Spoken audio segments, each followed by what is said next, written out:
What is going on, everybody? Hope you guys are doing well. Shout out to you all. Happy Saturday. Um, we are blessed and highly favored to wake up another day to be a part of the earth for whatever it is. Bear with me. I'm sorry, guys. Unfortunately, I couldn't start the show on time because I had some technical difficulties. I think we're okay, but we're not quite where I want us to be. All right. So first off, my headset and the hearing on stuff wasn't working properly. I couldn't even listen to the test that StreamYard has. I'm like, what's going on? Now, but anyway, it seems like it's just a glitch. Maybe there's a StreamYard issue because everything else works fine. I can hear everything else I need to hear. So maybe their testing thing has a problem. I don't know. Anyway, it threw me off. So that's one thing, right? The second thing is you guys know that every time I do this show, I'm very frustrated because I spend all types of money and I'm constantly improving my internet uh, service. I just did it again, 2 months ago. I got a new router last month, and ever since then, I've been having all types of issues. Like everybody in the house is having issues now. I'm like, we're supposed to have something newer and better, and yet everything's getting worse. So I got stressed out and finally decided, you know what? I'm done with this Wi-Fi stuff. So I went out, got myself a super long, Ethernet cable, and had to run it all through the house and tacking it up everywhere, all that good stuff. Fine, fine, fine, whatever. But so now, I'm wired and the connection is a lot better. Hopefully, it's a lot more stable. Hopefully, we won't have the same issues we've been having. We'll see. Knock on wood. But problem is, I work on a Mac. If you guys know Macs, they don't have a lot of port capability. You got to get an extender just to use normal stuff that most people use. And I just don't have enough ports.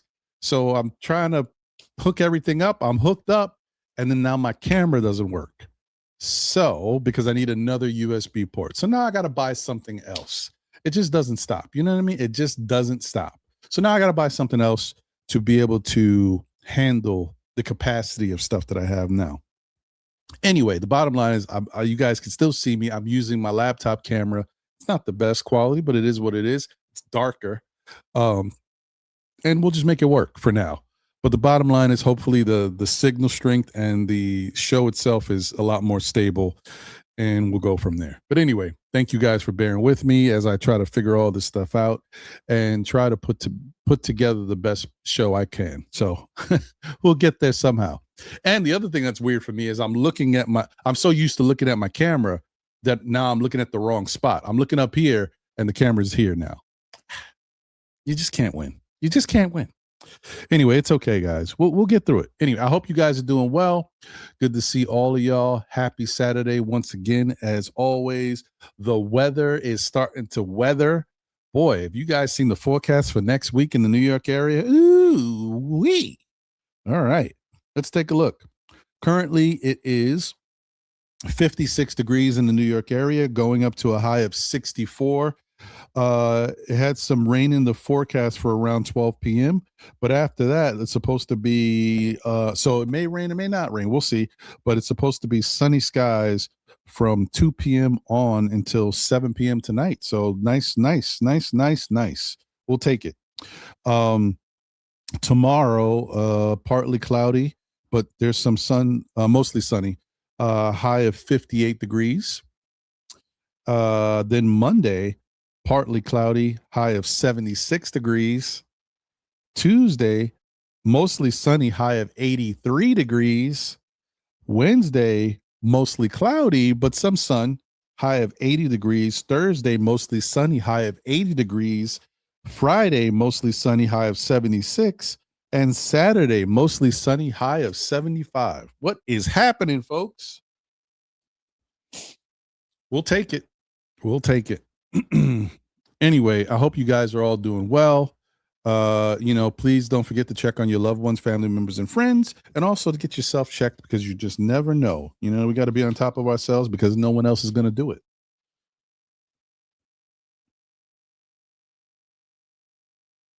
All right. This one is a quick and easy one, guys. Down and dirty. Today's quote: to find yourself, think for yourself.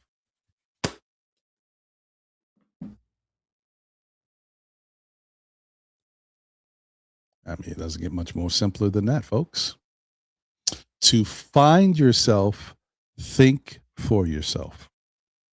Hey, I don't even think I need to explain that one. All right. So it is what it is. Anyway, I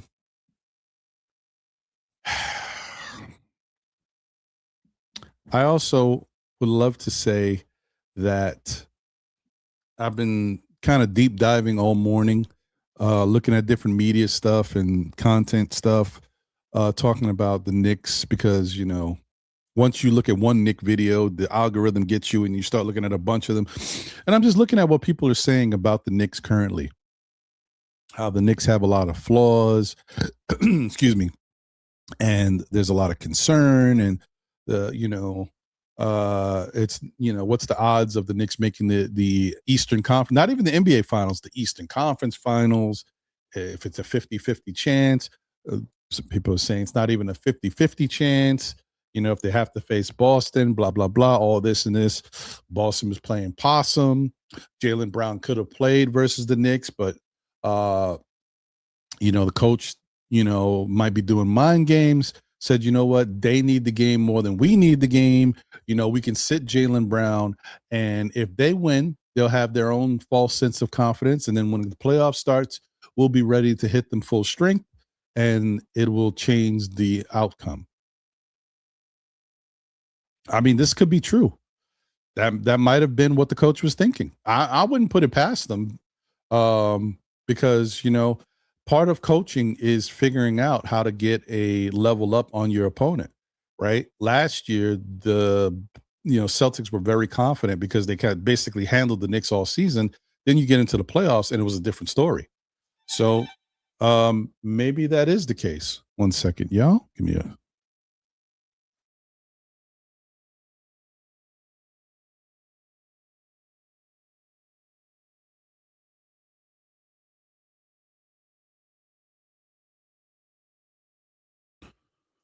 And I'm back. Okay, sorry about that. Yeah. Maybe something was at play there. Maybe the coach did have a plan of how he was going to orchestrate that game and play a little bit of a mind game. I don't know. I don't care. Honestly. Doesn't matter. A win is a win is a win is a win. Knicks have had a little bit of a struggle. They went into a win streak versus bad teams or under 500 teams. Then they started facing some good teams and they struggled, and there was a lot of question marks. So the fact that they came out of that stretch and then started to play good teams again, and they have been winning these games. They're on a 5-game win streak. I don't really care who they play. I don't care. Because what I also see is throughout the 5-game win streak, the Knicks have started to do some stuff a little different. They've started to play the pick and roll. They started to play the 2-man game with Jalen Brunson and Karl Anthony Towns. So, and as I'm watching all this stuff, I'm realizing, it's not like there's not facts to it. The Knicks do have some flaws. Yes, of course. But to totally, downplay what they do and how successful they can be would be wrong. You know what I mean? Because when the Knicks play the right way, they are a tough team. I don't care who they play. When the Knicks play the way they're supposed to play, as fans of this team that we watch these games, we know who the Knicks are. When they play the way they're supposed to play, they are a tough team. And lately, I feel like they've been playing the way we would like them to play. So the whole point is they got to keep it up. And I think another thing that's being downplayed is how the Knicks play in the playoffs. When the Knicks come to play, with the exception of that Indiana Pacers series, the Knicks come at these playoff series full strength with a great mentality, and they come to get the games, won, and they give their effort. That Indiana Pacers series last year was a tough one, and maybe, quite frankly, it was a slap in the face to them. They got beat in all categories, in all facets. Everything they should have been winning at, Indiana did better, even defense. So Outside of that, though, I think the Knicks have shown over the past couple of years, especially with the core group, that they are a strong playoff team and they come to play. Um, so that's my thoughts on it, because I just think that there's a lot of people looking to talk about the situation, and just I get the flaws. I'm with it. I say the Knicks have flaws too, but when I notice that they're playing the right way, I'm not going to continue to beat them down about their flaws when they're playing the way they should play. And lately, they've been playing the way they should play. Another thing that I was watching and I heard them talk about was the Knicks not being able to defend the pick and roll with Jalen Brunson and Karl Anthony Towns on defense. There's some truth to that. They do struggle at that. But you know what? The other thing that we've noticed is in the past 2 months or month and a half to 2 months, Karl Anthony Towns has played a lot better on defense. He's put a lot more effort. Even watching last night's game, I think Mike Breen highlighted the fact that look at Karl Anthony and so did Clyde. Look at Karl Anthony Towns' footwork. He looked a lot more better as far as his movement goes, with moving his body, because a lot of times Karl Anthony Towns gets into foul trouble for two reasons. One, he doesn't move his feet, and two, he reaches. If Karl Anthony Towns can keep the reaching to a minimum and move his feet, as you can see that he's been doing, he's been avoiding getting fouled out of games. He's been avoiding getting into foul trouble, and he's staying out there on the court and helping this team. When Karl Anthony Towns is on the floor, he helps this basketball team. So these are the things that I look at. Yes, yeah, maybe Jalen Brunson and Karl Anthony Towns individually, sometimes the matchups can be tough, especially when you're playing, really good competition. And in the pick and roll, you can't exploit that.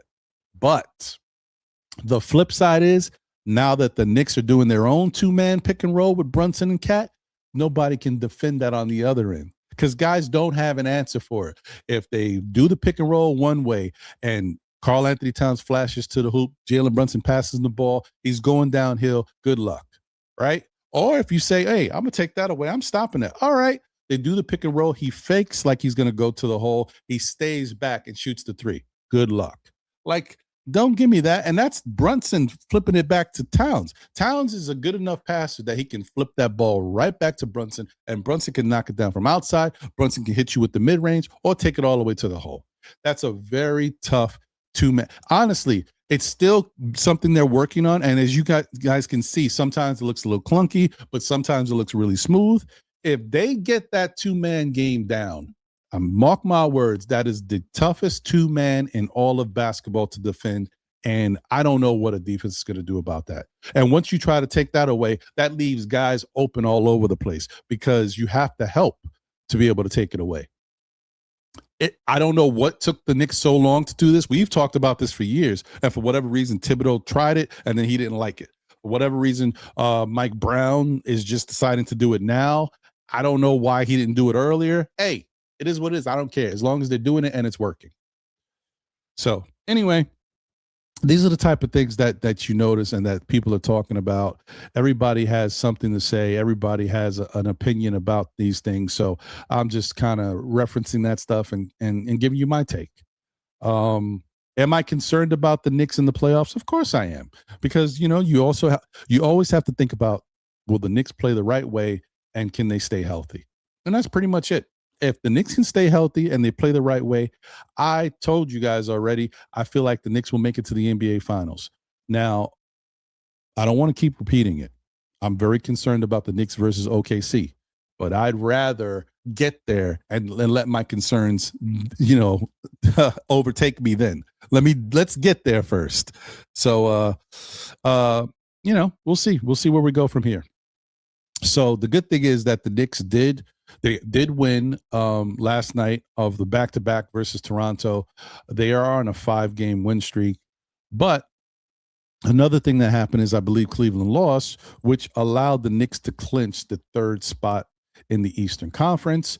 They've locked that up, which is pretty much all I really wanted at this point, because there's nothing you could really do other than that. They can't catch Boston. They're not, catching Detroit, and they don't really need to.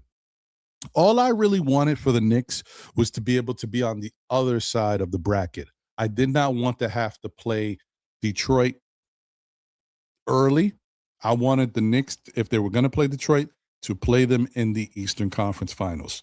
Because I think that's where it matters. I think that's what makes sense. I think that's what all the fans want, right? They want that big matchup. Detroit wants it. The Knicks want it. And, what better way? Now, of course, you have to get there first. And Boston is not an easy task. Knicks have to get through that first round. Then they would most likely have to face Boston in the second round. And Boston is going to be tough. I don't care what we saw and what we did, 2 nights ago. Boston is a good team when they're healthy and they're all playing together. They're tough this year. They're really tough. So they have to fight. They got to fight. They got to go out there and do the damn thing. But I do think one of the things that is also being overlooked is how good the Knicks have become defensively, especially when they lock in. The Knicks have a team that when Josh Hart starts to, lock in on defense, as you guys can see, when Josh Hart has been on these different matchups against, marquee players in the league and sometimes bigger players than him, and he's been doing a damn good job, dealing with these people. If Josh Hart plays that level of defense and you get playoff Brunson, you get the newfound Karl Anthony Towns with the way he's playing, you get right place, right time Mikal Bridges that we saw in the playoffs last year, and we get OG Anunoby the way we expect him to play, and then you still have some people on the bench that you could, lean on if need be. I honestly think the person that, is not going to be talked about because he probably won't play a lot, but if they break glass just in case, if they need somebody that can come in and spell, give somebody some time, create, some opportunities, take some fouls for the team and play good defense while he's in there. Jeremy Sohan is one of those players that it's really nice to have on your bench. He may not give you a lot offensively, but if you get in a place where you're in a series and now the series is kind of leaning a certain way or it's tied like 2-2 or something, and you're noticing that the team that you're playing is doing something and they're getting away with it a lot because you're having a hard time defending it, Sohan is a nice person to say, let me bring him in and give him 4 or 5 minutes to see what he can do to change the game. Or let me put him on this player and get some physical defense, let him pick up some fouls just to beat up the player a little bit, to kind of slow him down. That's the gamesmanship that a coach can do with those type of players, and that's why I'm glad he's here. Do the Knicks have a great bench? No. The bench is better than it was last year, but that's not saying much because it's very up and down. Our bench is all over the place. However, the point is we have some places we can go, and on a given night, maybe you get good play from one of those bench players, right? And so, that's what you can hope for. I still think that's an issue for the Knicks going forward. If they really want to be a consistent championship contender, whether they win this year or not, they need to have a solid, consistent bench with some good players, like some bucket getters, the bench players that you could say, you know what, if I had to start them, I could start them and we won't miss a beat. That's what the Knicks need. But, we'll see. You can't fix everything overnight. And the Knicks are very cash strapped with money, and there's a lot of issues there. But there's a lot of stuff that is promising, and there's some good things that that you can point to. And as we always say, I like to point. Josh Hart is one of my favorite players, but I don't bring this up because I like Josh Hart. I bring it up because I think we always undervalue the importance of Josh Hart. Yes, we know Josh is crazy. He's all over the place sometimes. Sometimes he can be fantastic, and sometimes he can really be, like wild, right?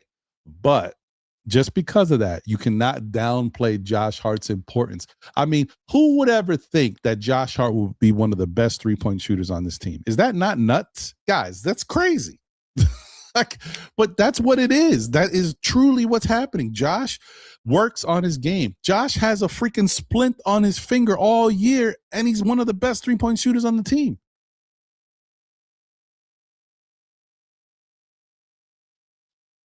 Stuff just doesn't make sense, but it shows you how much that he works. Yeah, he's a clown. Yeah, he likes his Mike and Ike's. Yeah, he likes to do stupid stuff. But Josh Hart takes this job of his at basketball very serious. So when we get into the whole Villanova boys and all the nepotism and all that, Just think about what this nepotism has done for the team. Yes, I get on Mikal Bridges all the time. Yes, he's struggled. Is he worth 6 first-round picks? No. But don't downplay what Mikal Bridges was worth. Was To me, I'm doing all this as a recap because the season's all, basically almost over. So this is my recap. Mikal Bridges was worth 3 first-round picks. He was a two-way player. He was an all-defensive type player, right? He was averaging 19 points per game when we got him from the Brooklyn Nets. That's 3 first-round picks worth. That's what he was. Is he worth 6? No. I already got into the whole thing about paying the Knicks tax and all that stuff and how we had to pay extra to get him. Okay, fine, whatever. But let's not make it seem like Mikal Bridges is some bum. He was never a bum. He's never what Brooklyn thought he was going to be. And he's not what maybe some Knicks fans thought he was going to be when he came over here. But I knew what he was from day one. He is a solid defensive player that at times can be magnificent defensively, but he's solid. And he is a 15 to 17 point scorer per night. That's what he really is. And that's it. Anything else I see from him, if he rebounds the ball, which I don't expect him to do, he's not a great rebounder. He's not a great person at getting to the free throw line. I wasn't expecting any of that. The assist stuff that he was doing early in the season is good to see. It lets you know that he can do it. Sometimes he doesn't do it, but it's there. So I just take Mikal for what he is. But one thing Mikal is that he's shown in the past that he can be very big defensively in big moments. This year, though, he hasn't really done too much of that. Last year, I talk about right place, right time, Mikal Bridges in the playoffs, but let's not forget, he had 4 or 5 moments throughout the regular season. He had the 3-point shot to win a game and won. He had the big block on Vucevic when Vucevic was with the Bulls one play. He had another big play in another game. And then he had a couple other plays that were not as big, but very big down the stretch, like in the last minute of games. And then obviously what he did in the playoffs, especially against Boston on Tatum and Brown. So he has that in him, and we just had to hope that he's feeling confident about himself and the Knicks continue to believe in him so that way he can get the best out of him. Outside of that, I think we'll be good.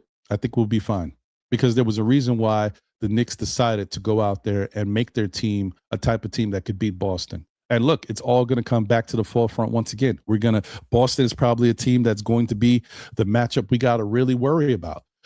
If this first round matchup does play out the way it is right now, the Knicks would play Toronto in the first round.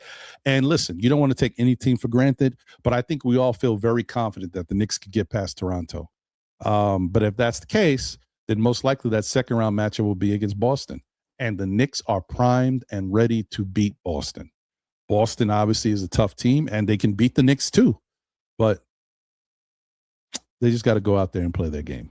Anyway, that's my opening rant. Let's get to the rest of the show and get it cracking. Last week we tried something different with a different show layout. And it was, promising. A lot of people sent me comments and said they liked it. And so we're going to try it again this week. And if it has that same success, maybe this will be it going forward. So, and then I'll look into ways that maybe I can put up a shot clock, not a shot clock, but a timer and all this stuff. StreamYard is getting much better at things. Every other week, they're coming out with something new. And so we'll try it. Like this week, they just created a poll option. So I'm going to use a poll option at some point in this show so we can see how StreamYards work. YouTube has its own. I'm going to try StreamYards and see how that plays out. And we'll check it out, guys. So, yeah, man, innovation at the forefront. Anyway, what's up to everybody? Crim's dad, a member of the SKF Army, is in the building. The eyes have it. You see it. Salute to you, my guy. Said OG hurt himself on Scotty Barnes. I believe since we'll be facing the Raptors, trust me on this, based on tomorrow's game, OG will be able to sit even a game or 2 or 3 versus Raptors if needed. Not for nothing, I honestly think that's very true. Oh, the other thing too is now that the Knicks have locked up the 3rd spot, I don't expect Mike Brown in these last couple games to play a lot of the starters. In fact, he should probably just have Macau go out there, um, play 2 seconds, and then put him on the bench, and that's it. That's it. You know what I mean? Like the starters shouldn't even play. Honestly, he should get a good look at the role players, see what they can do out there, have them get into the motions, and really like lock in on the offense and defense type stuff because that's what's going to be needed going forward. That's what they should do. And you know what? Give a lot of these guys a chance to play because, we talked about this too. McCullough, who else? Right now I forget. Who else is on look at this. I've actually forgot who because we had the other guys that were on two ways, but then we got rid of them. I forgot who's on a two-way now outside of McCullough. You guys might be able to refresh my memory. But those guys need to play in these last two games because this is it. This is their season, folks. The two-way players after these next two games will not be able to play anymore, until next year if they're still on the team. So he needs to allow these guys to play and get their chance to be a part of the mix for at least a little while. All right. Crim's dad says in the first round, Magic versus Boston and the Hornets versus Pistons. I got to tell you, those are two interesting matchups. I'm actually more intrigued about the Hornets versus Pistons. Cavs versus Hawks might be the one I really want to watch too because of the new players both teams have.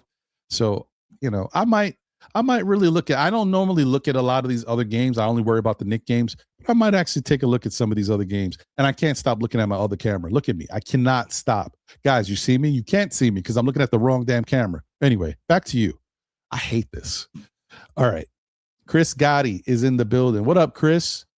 Salute to you, my brother, says No the Ledge. Lena Franklin is here.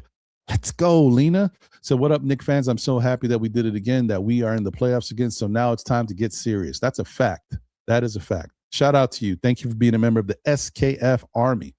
Salute to my guy, Walter Blackman in the building. What up, Walter? Said good morning to you, Ron, and my Knicks family. Salute, Walter. Joey, Rip 'em Up Sports in that building, says Ron and the crew. What's up? What up, Joey? Thank you for being a member of the SKF Army. Captain Clutch, yes. And guys, also, have you guys noticed that Jalen Brunson is starting to look, like his old self in the last couple of games, right before the playoffs? It's a good time. It's a good time, y'all. Shout out to Darlene Bryan in the building. Let's go, Darlene. What's going on? Good to see you. Says salute Ron and the Knicks family.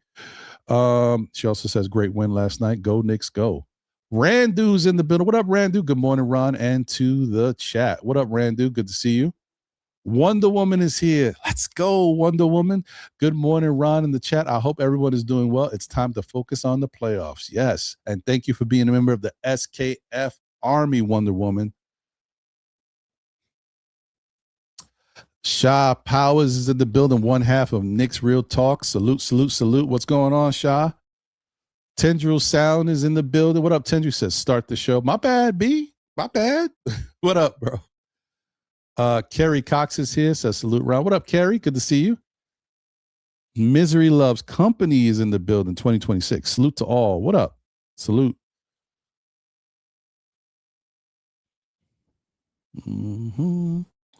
Just breezing through.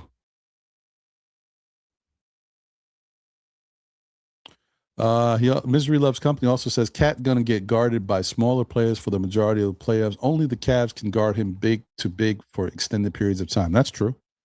That is true. Knicks have to use their height to their advantage, man. Mitchell Robinson's got to go crazy on the boards and defensively, and Cat's got to get big on the boards as well as taking advantage of these guys offensively in the paint, outside. We got to go to work on these teams.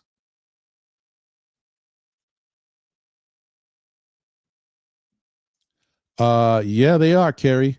And look, just so you know, that's all we really wanted, Kerry, to be honest. If you think about it, what do you really want from this situation? Right? Of course you want to be one or two to get that first that buy, right? Not the buy, but the what do you call it? The home court advantage thing. But it is what it is, you know what I mean? You got to win where you got to win. The bottom line is you want the Knicks. The best team in the East is Detroit all season, and The best team to give the Knicks problems all season has been Detroit. So when would you like to play Detroit? Early or late? You would like to play them late. So this is what you want, and this is the best possible scenario.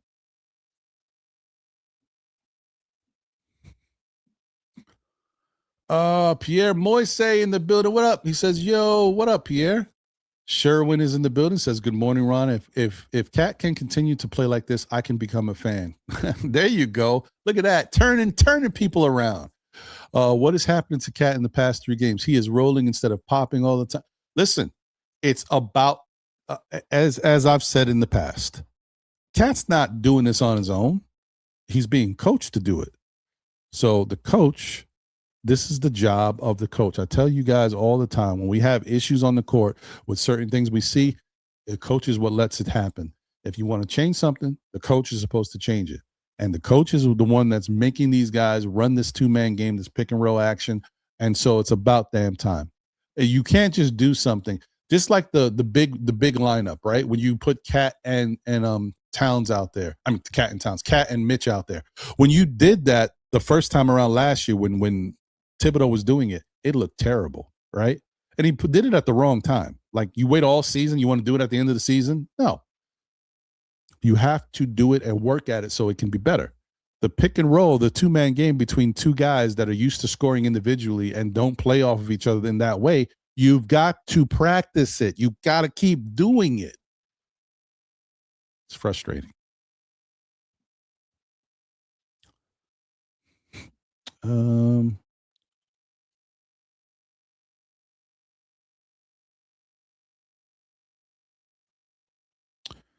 That's very important. Misery Loves Company says, if the Hawks can beat Miami Sunday, we play Toronto. If they lose, we could end up playing the Hawks because they lose tiebreaker to the Raptors. Honestly, I think that if I'm the Hawks, I try to win that game. You know what I mean? I think I want to play the Cavs in the first round. And then if I have to play whoever after that, great. I'm not saying that they don't want to play the Knicks, but let's be real. Like, why would you want to play the Knicks when you could play the Cavs? I don't, why not? I think they match up really well against the Cavs. So I hope they win. Raphael is in the building. What up, Raphael? Good to see you, my guy. Said still Knick fan salute. JM3 is in the building. Ron, what's going on, JM3? Hey, Lotoria. We are. They is. Let's go. Salute. What's going on, Tori B? Let's go.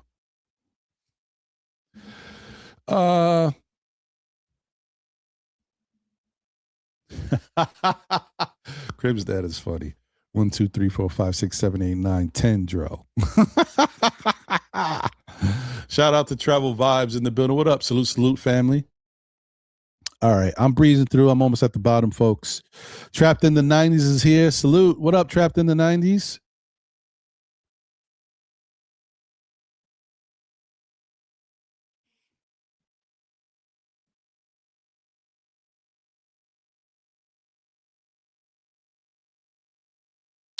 Tori says, Cat is not going to Milwaukee. No need to worry about it.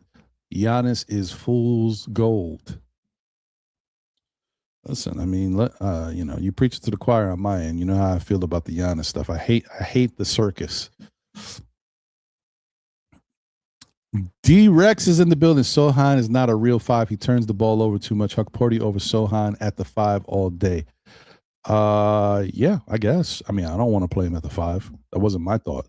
My thought is being able to put him on a small forward or a power forward when things aren't working the way we want them to work.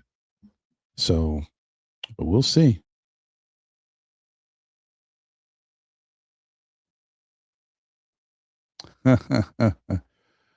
Yes, D-Rex, you definitely will, you definitely can come up and chop it up, but we got a new format this week. So obviously if you can get on, you're more than welcome. Mike Miller says the best thing we got going in my eyes is a solid bench. You would probably be in the minority with that, Mike Miller, because a lot of people don't feel our bench is that good. It's okay. It's better than last year, but it's not as good as we would hope it would be. But it is better. Don't get me wrong. If it wasn't as good as it is, we wouldn't be winning. It is better. The problem, I guess, here's the thing. The thing about our bench is not that it's it's a bad bench. It's just that when it compares to some of the good teams around the league, their benches are better. That's the issue. That's it. Q Burrow, mad thorough in the building. What up, Q Burrow, brother? Said, salute to you, Ron, and all my Knicks fans in the chat. It's a brand new morning, no time to yawn. Let's go, Knicks. I hear that. All right. Kareem Grant is in the building, member of the SKF Army. Salute, Kareem. Says, salute everyone, and to my bro, Ron. Great Saturday to you all. Yes. Salute to you, my guy. All right. All right. Hey, Ribby's in the building. What up, Ribby? Good to see you. Salute. Hey, Luna Jean is in the building. Ron the Don. Let's go, Knicks. I'm waiting, Luna. I'm waiting. I hope you're doing well. This is a great moment for you. And you know what? I can't wait to when that bundle of joy is ready to unleash on the world and make you a proud parent. So hope you're doing well. Let's go. Wiz BKLA Ron the Dancing Machine. I am still in Corral Springs. Man, you've been enjoying Florida, hanging with my parents and the siblings. The Knicks are going in the right direction, and we are ready for the playoffs. Hey, shout out to you, Wiz. Enjoy that time, man. Dink Pate is shout out to Sherwin. Dink Pate is going to Providence. Yeah, I saw that. I watched him with the G. He has NBA talent, but the mindset of a nut. Yeah. Well, hopefully going to Providence helps him because Dink Pate is a good player, but he could use a little bit more well-rounded experience. It's only going to help him. And I think, if I'm not mistaken, by doing that, he's eligible to enter the draft again or something like that or whatever. I don't know. So we'll see. We'll see what happens. Shout out to Nick Nation in the building. Nick Nation, appreciate you. Thank you for being a member of the SKF Army. Says salute, my guy Ron. Salute SKF Army. Respect. Hit the damn like button with love. Yes. Vaughn Allen is here. Salute all the boys rounding into form at the right time. You're right. I agree. Geraldine McIver in the building, the first lady of still Knicks fans and the Knicks community. Let's go. Salute Geraldine. Says salute Ron. Salute to the chat. And thank you for being a member of the SKF Army, Geraldine. Appreciate you. Ribby says, why is everyone worried about bum-ass Detroit? I see fools go till they play and beat us. Mind you, they got to get out of the first round. It's true. But, hey, man, I looked at the record. Hey, man, Detroit won 59 games, y'all, and they might be able to win 60 before it's all said and done. I mean, listen, props where props is given. It is what it is. Nick Yak is in the building, says, we are 100% ready for the playoffs. Everything just came together like planned. Salute to you, Nick Yak. Yep, I'm not mad at it. Nick Nation says, Ron, I was on the ledge and leaning, but realistically, there is hope. But I ain't getting too high or too low. I hear you, bro. All right. You're welcome, Luna. Always. And make sure my guy knows I'm thinking about him. Say what's up to him for me. Appreciate him as always, my brother. Salute SKF family. Shout out to Marie. What's going on, Marie? Let's go. All right. That's it. Time to put the link in the chat and see who we get today. As I've said before, we are on a new outline of the show. So this will be one at a time. Instead of 20 minutes, we're doing 15 minutes this week, folks. Yes, that's right. 15 minutes. Come up, me and you, we chop it up, and then the next person goes. That's how we're going to do it from now on, unless I change my mind again. But I like it for now. And like I said, other people like it. Plus, I think people like the fact that we get that one-on-one. Everybody gets their little takes out. It's cool. It's cool. We'll see where it goes, though.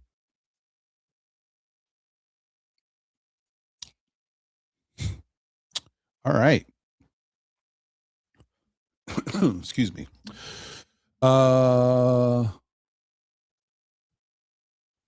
Nick Yak says, I understand who Shamit is, but when his threes are falling, we look so good. It's no lie. We look a lot better. When Shamit is knocking down threes, we are in a much better situation. All right. We got first person up. And then we got somebody waiting in the wings. You almost was first, my guy. Real talk. See what I did there? But the one of the most underrated people that we have on our chat here, you know, he's underrated because he's so old, because he's a D-Rex. That's right. That's right. What up, bro? How are you? How you doing? I'm glad I was able to snag that first spot. I was waiting. Look at you! Look at you! I know that you haven't been available. You've been real busy, and then Passover happened and everything. And I know you were also on tour. You know, doing your, doing your stuff there. If you know, you know. Anyway, but man, I'm glad to see you back. Appreciate you as always. So let me start the clock. Let me start the time. I get the 15 minutes going. So as we are doing, it's 10 minutes of me going back and forth with you, asking questions, whatever. And then the last 5 minutes, it's up to you, to take it wherever you want to take it. You could talk about whatever you want to talk. And you are specific for this because you love with, having your own narrative to bring up. So in that last 5 minute blast off, you could take us wherever you want us to go. But I'll start you off in these first 10 minutes. Okay. So hold on. Let me get my clock ready. Okay. Mm-hmm. Like I said, guys, I wasn't getting serious about this, but now that it's feeling a little bit more serious, I'll figure out a way to put a timer up on the actual broadcast so we know where we're at. Hopefully I can do that. StreamYard doesn't give me a lot of capabilities with that as of yet, but we'll see. Okay. Where's my I need to make a new one. 15 minutes. Here we go. Boom. All right. So first and foremost, my guy, how do you feel about the new look offense of the New York Knicks? Pick and roll, two-man game between Cat and Jalen Brunson. So, usually I'm kind of like the anti-hype, cold water guy. I'm usually the type of guy to be like, oh, well, we're gassing ourselves up too much, or it's a fool's gold or mirage. But I got to be honest, what I see with my eyes is like, and we've been told that this has been a thing for a while, but I saw a legitimate, God's truth to my eyes, a real two-man game between Cat and JB. Hallelujah, Mazel Tov. I don't know why it took us till the third to last game of the season of 2 years of these guys already, but it wasn't just a little dribble handoff and then we throw oh my God, they really had actually like a variety of plays going. It was amazing to watch, a pleasure, like finally. And the theory of at least that duo, we're starting to see it be realized. Mm-hmm. And a credit to both of them, they're both defending better. It's not even just people are, and again, I've been someone's critical of JB and more on the Cat. We have the Cat camp and the JB camp in Knicks world, but credit to both. They've both been defending better by the statistics and by the eye test, which if you would have told me that at the beginning of the year, I would have told you were crazy. But the stats check it out. The numbers check it out. Are they going to be Hakeem Olajuwon? No. But are they putting in the effort and just having a better mental process on defense? Yeah, actually. You see JB getting occasional steals. I mean, he doesn't have, crazy arm wingspan or anything. Getting in the passing lanes. He's doing what he can. He still shouldn't be like guarding Jason Tatum or anything like that. But the effort and the mental process is better. So credit to both of them, which is, I never thought I'd be sitting here saying this to you on either of those 2 points. So, amazing. Yeah, no, it's a beautiful thing to watch. It's one of those things that, as fans, we've hoped that they would be able to do it and execute it, because it makes sense that if you can do it, it would be very effective. Like, how can you stop a two-man between a guy like Cat, who's versatile, and a guy like Brunson who's versatile. Like it seems like a no-brainer. For whatever reason, it just never worked well. It was very clunky. And even when they're doing it now, they have the little moments where it doesn't look as good. But I will say, as it's going forward, it's looking better and better. And that's the whole thing. You have to keep doing something to get it to where it needs to be. So I'm glad that they're finally doing something different, because that is the type of stuff that we need to see. It's not just about motion offense and moving the bodies and trying to be less predictable. You want to be really less predictable. Do something that you haven't been doing at all. A two-man game and a pick and roll act. Yeah, now we're talking. So that's good. The other thing that I would like to ask you about is the Knicks defense, right? You've seen how they played these last couple games. And of course, obviously the excuses come up, and it's where it's fair, it's warranted. Boston had, no Jaylen Brown. It is what it is. Jason Tatum still getting his feet wet. He came back to the place where it all happened. There's a little emotional stuff there, which that is fair too. I understand that. And maybe that's part of the reason why Jason Tatum just didn't play, as good, because Jason Tatum has been playing great. I saw some people talking about, hey, Jason Tatum, maybe, he came back too early, or he's not. No, Jason Tatum's been playing great. He's been getting triple doubles and all types of stuff. There's no excuses for that. He's had to play against New York with no Jaylen Brown to lean on. He was the man, and he's also coming back to the place where he basically had a horrific injury. So you got to understand there's certain things that are going to happen there. Okay. But anyway, how do you feel about specifically these last three games, the Knicks defense? So now I'm going to be a little bit more of my prior narrative orientation of the more cold water guy, because again, the statistics bear it out. So I'm not going to say the statistics are lying. We're a worse team, but Nickeil Alexander-Walker dropped 36 points on us. So let's keep it a buck. That's not an elite 3-point defense. Baylor Scheinman went crazy. Peyton Pritchard murdered our band. He's murdered us in general. I mean, we know nobody stopped him till to this day. I will say that Derek White doesn't seem like he could hit shots against us for some reason. I don't know. It's kind of weird. And he lost me money. He lost me a lot of money. Anyway. I don't know what that is. Derek White is like, maybe it's our defense. Maybe he gets shook. I don't know what it is, but he is like a fraction of himself against the Knicks for whatever reason. But we still have the classic case of role players going ballistic from three against us that we can't stop. So can I really say that we have an amazing elite defense when I'm seeing Nickeil Alexander-Walker dropping 36 and Baylor Scheinman going crazy from three? No, I can't, because if that's a playoff game and they're really playing for all the marbles and they have their stars, I'd rather not have that happen. And then I could say, you know what, then we have a really, because I don't want to have the situation of, oh, well, this guy starts getting hot, and then you have a situation where our closer has to close versus their closer. You know what I mean? In the playoffs, that's more of a dice roll, I feel like. You don't want to be in that situation. You don't want to let that get to that point. So, in general, first thing I said is JB and counter defending better by the statistic and by the eye test. That's true. Is our actual overall defense really something you could call elite? Not when I see that. I can't say that in good conscience. So that's fair. I agree. I think that the Knicks are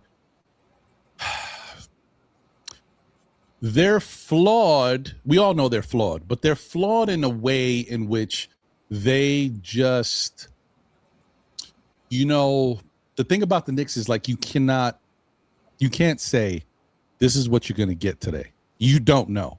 That's the thing about the Knicks. They're not consistent in how they play from a game-to-game basis.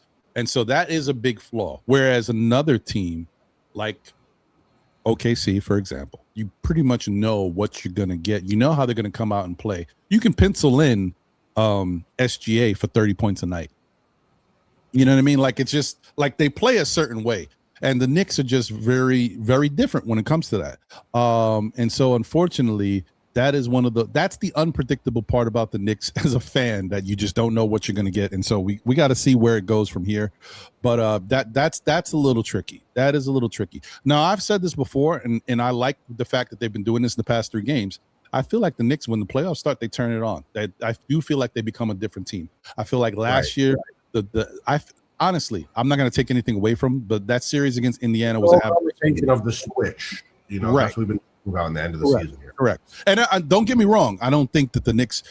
So I'm saying it in a certain way, but I don't want people to think, oh yeah, all right. And now that the playoffs are here, you're basically, Ron, you're saying that the Knicks are just turn it on and win everything. There's no problem. They're not worried. No, that's not what I'm saying. I'm saying that this Knicks team, even with the changes they've made, the core has proven that when the playoffs start, they lock in a lot better. They become a more serious team when it comes to doing what they got to do. So that's what I'm expecting. That's it.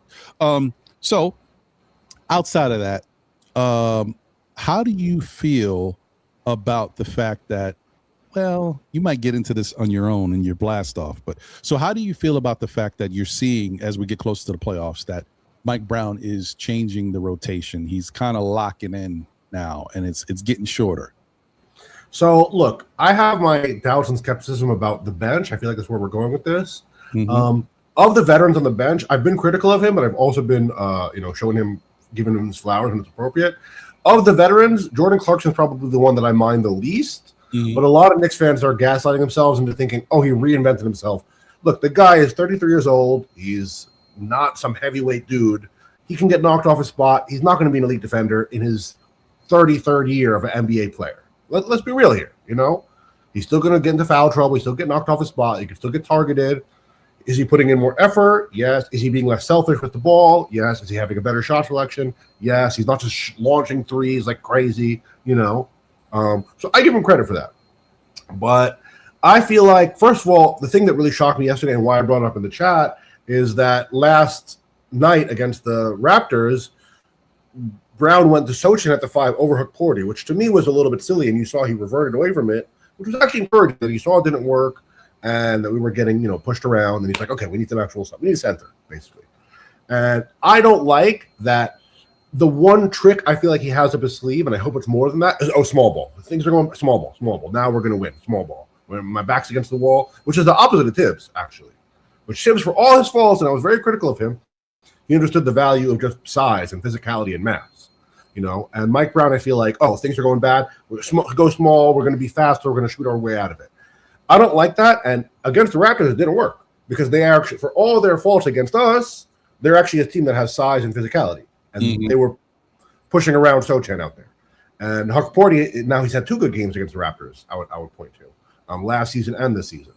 So if I'm hoping still that we end up playing the Hawks. Now somebody pointed out in the chat that it's possible, but the Raptors series I feel like is a buy. And as far as tightening up the rotation, look, Mike Brown is giving me a little bit of Monty Williams vibes with his love affair with Landry Shamet. Look, he's a good player. What I've said towards the latter half of the season now is that I feel like our bench is a casino. It's a slot machine. They come in, they hit their shots, they look unstoppable, they're the best team in the NBA. What do they have? What is their B game? What is their B game when their shot's not falling? That's my whole issue with the bench. If Landry Shamet's shot is not falling, he's not giving you rebounds, he's not much of a playmaker. Steals, blocks, he averaged 0.0 blocks last season, the entire season, And people are forgetting, so Mike Brown, let's rewind to last season. To end last season, Landry Shamet was finishing on a hot streak. This season, he's in 10 of his last 9 games. He's 8 of his last 9 games. 8 of his last 10 games, he's shot in single digits. He's given us single digit points. And leading up to his injury against the Nets, he was shooting 29% from 3 over a 13-game stretch with higher volume than Mikal Bridges. So that's actually bad. That's 15% of the season right there. It's not an irrelevant sample size. You want a guy to be going hot into the season. Even with that, Thibodeau worships veterans, basically. He gave him as much time as he needed. He got played off the floor in 10 minutes against the Pistons. He did not last long in that series. And the Celtics series, too, he was benched by the time the Pacers series came around for a reason. It's not because Tibbs hated him. Why? He's a veteran. Of course, we would give him every chance in the world. He had already played himself out of the playoff rotation by that point, probably unfairly so to that degree, how Tibbs could be. But people have to remember, these guys are, they would be making $10 million if they were everything Knicks fans said they were. I'm not a veteran minimum. Mm-hmm. So Jose Alvarado, inconsistent shooter and definitely going to be a defensive liability. And his playoff shooting stats definitely leave a lot to be desired. Jordan Clarkson, these guys have been in the playoffs before, but if you look at their actual playoff stats, they're nothing to write home about. I would just want a little more structural integrity, and unfortunately now we might have to go into the first round without OG Anunoby, though. Hopefully, knock on wood, he's healthy. That's why I like a little bit like a Diawara or a Huck Porty in there, just because if those guys' shots aren't falling, they're still going to play good defense, they're still going to rebound, they're still going to have physicality and size out there. So that's my whole thing. I think that our bench is like a casino or a slot machine. I don't like that. Mm-hmm. And in the playoffs, you're going to have a coach be able to systematically, oh, you like this guy? I'm going to take him out of the game. You like this guy? I'm going to take him out of the game. Well, then what do? I'm going to target this guy till he can't stay on the court no more. I'm going to target this action till you can't do it no more. I'm going to take away your plan A and your plan B. Then what do you have? That's what I feel like is going to happen. So, okay. What else you got? You got 2 minutes and 20 seconds left. Defensive liability. The coach called him the best on-ball defender on the team. To JJ, 8 years of negative DBPM. Don't lie. So, which one do you trust there?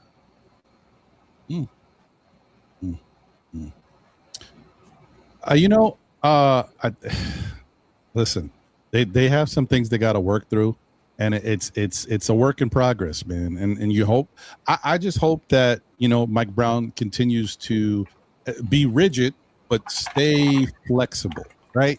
Because if things that's why I was encouraged. So, I like coaching at the 5 over 40. It's not working. Okay, move, change, flexibility. Fine, I tried. It didn't work. Next thing. That's all I need from him. Yeah. I agree with that. I think that's going to be the way that this Knicks team can show that they are different from last year, and that teams may not have the answers. First off, we did unveil. I mean, because the Knicks have to do it. They got to work on this stuff before the playoffs. The 2-man pick and roll game. All right, now the defenses are going to start kind of figuring out how they want to, deal with that. Okay, gives them something to worry about. We have to continue to be innovative and be strong at what we do consistently. But, let's keep doing what we do normally. Well, move the ball, move your bodies, trust your teammates. Like let's do that, and everything else I think will work out fine. Because I think I know how to land my plane. Sorry, you got me. Okay, all right. So we have 4 series to get to the NBA Finals. With the Knicks, you pretty much count on maybe not the first round, but all of those will be a 6 or 7 round series. It doesn't matter the strength of the opponent. Just to get through all of that, you're going to need pretty much everybody to pitch in at some point, I feel like. Because that is a long stretch of games to get through at playoff intensity. And we're already down OG. I'm hoping we don't get nobody else hurt, but the history says that usually at least one guy gets hurt in the playoffs. 30 seconds. Way. So there we go. Okay.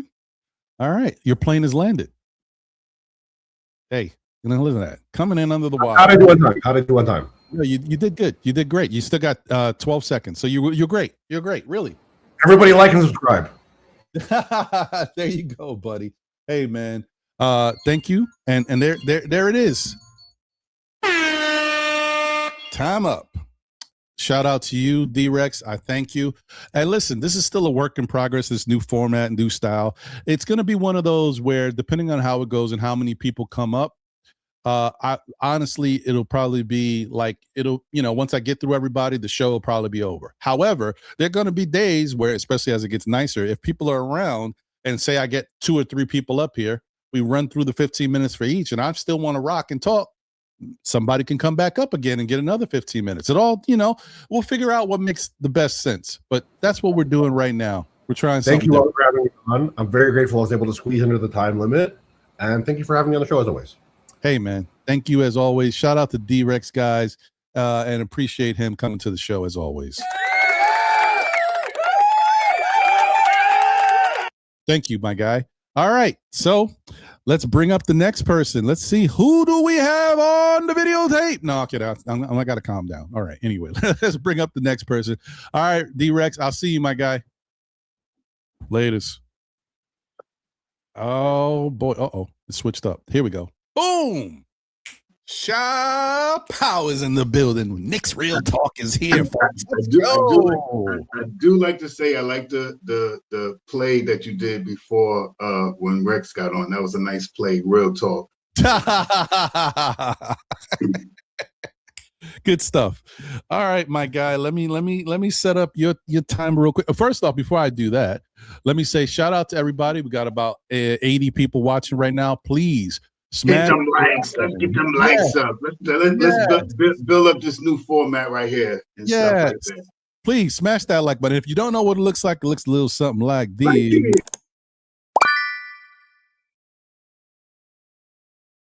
Yes, because the algorithm is algorithming. Mm-hmm. Anyway, yeah, let me get this timer going for my guy Sha. But I want to say thank you to everybody for tuning in. Please like, subscribe, all that good stuff. You know, tell your peoples out here that we rocking, especially if you're on X. Share out, let people know that we're here because I'm still trying to build up the following again. Not everybody knows where to find. I don't know. It's weird because if you tuned in every week on Saturday, you should pretty much know exactly where I am. But some people just will not come over to YouTube. They will only watch through X. So it is what it is. All right, let's get it. All right, my brother Shah.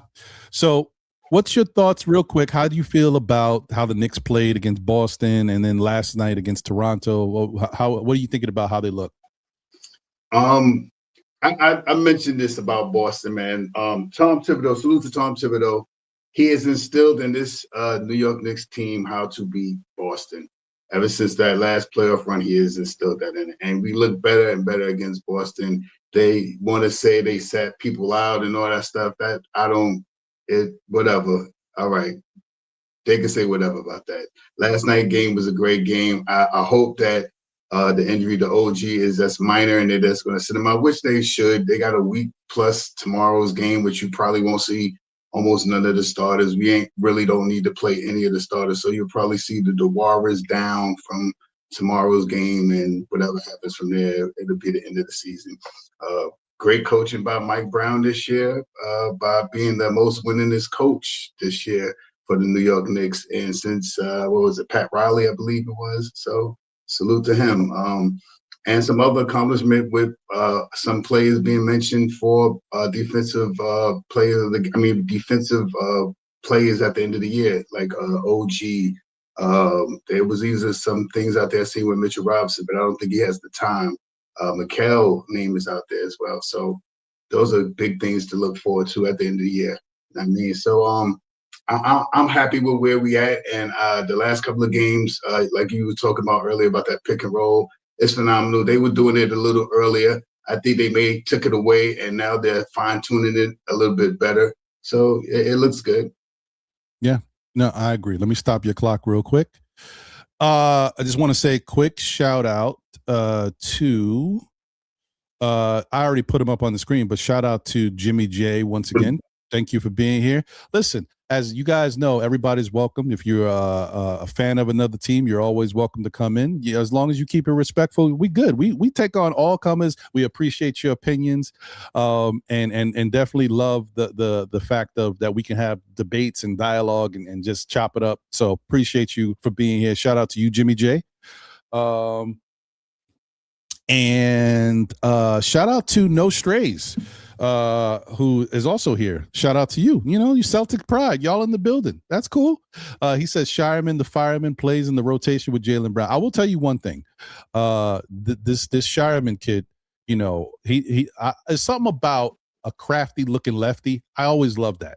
That's why they different. You know what I mean? We're gonna lock that down though. He got it off, but that's because we had bigger problems, bigger issues to think about. But don't worry. We got an eye on Shireman, but he looked good. He looks good. Listen, Celtics know ways to get these 3-point shooters. They got guys who can shoot from everywhere over there. So good for them.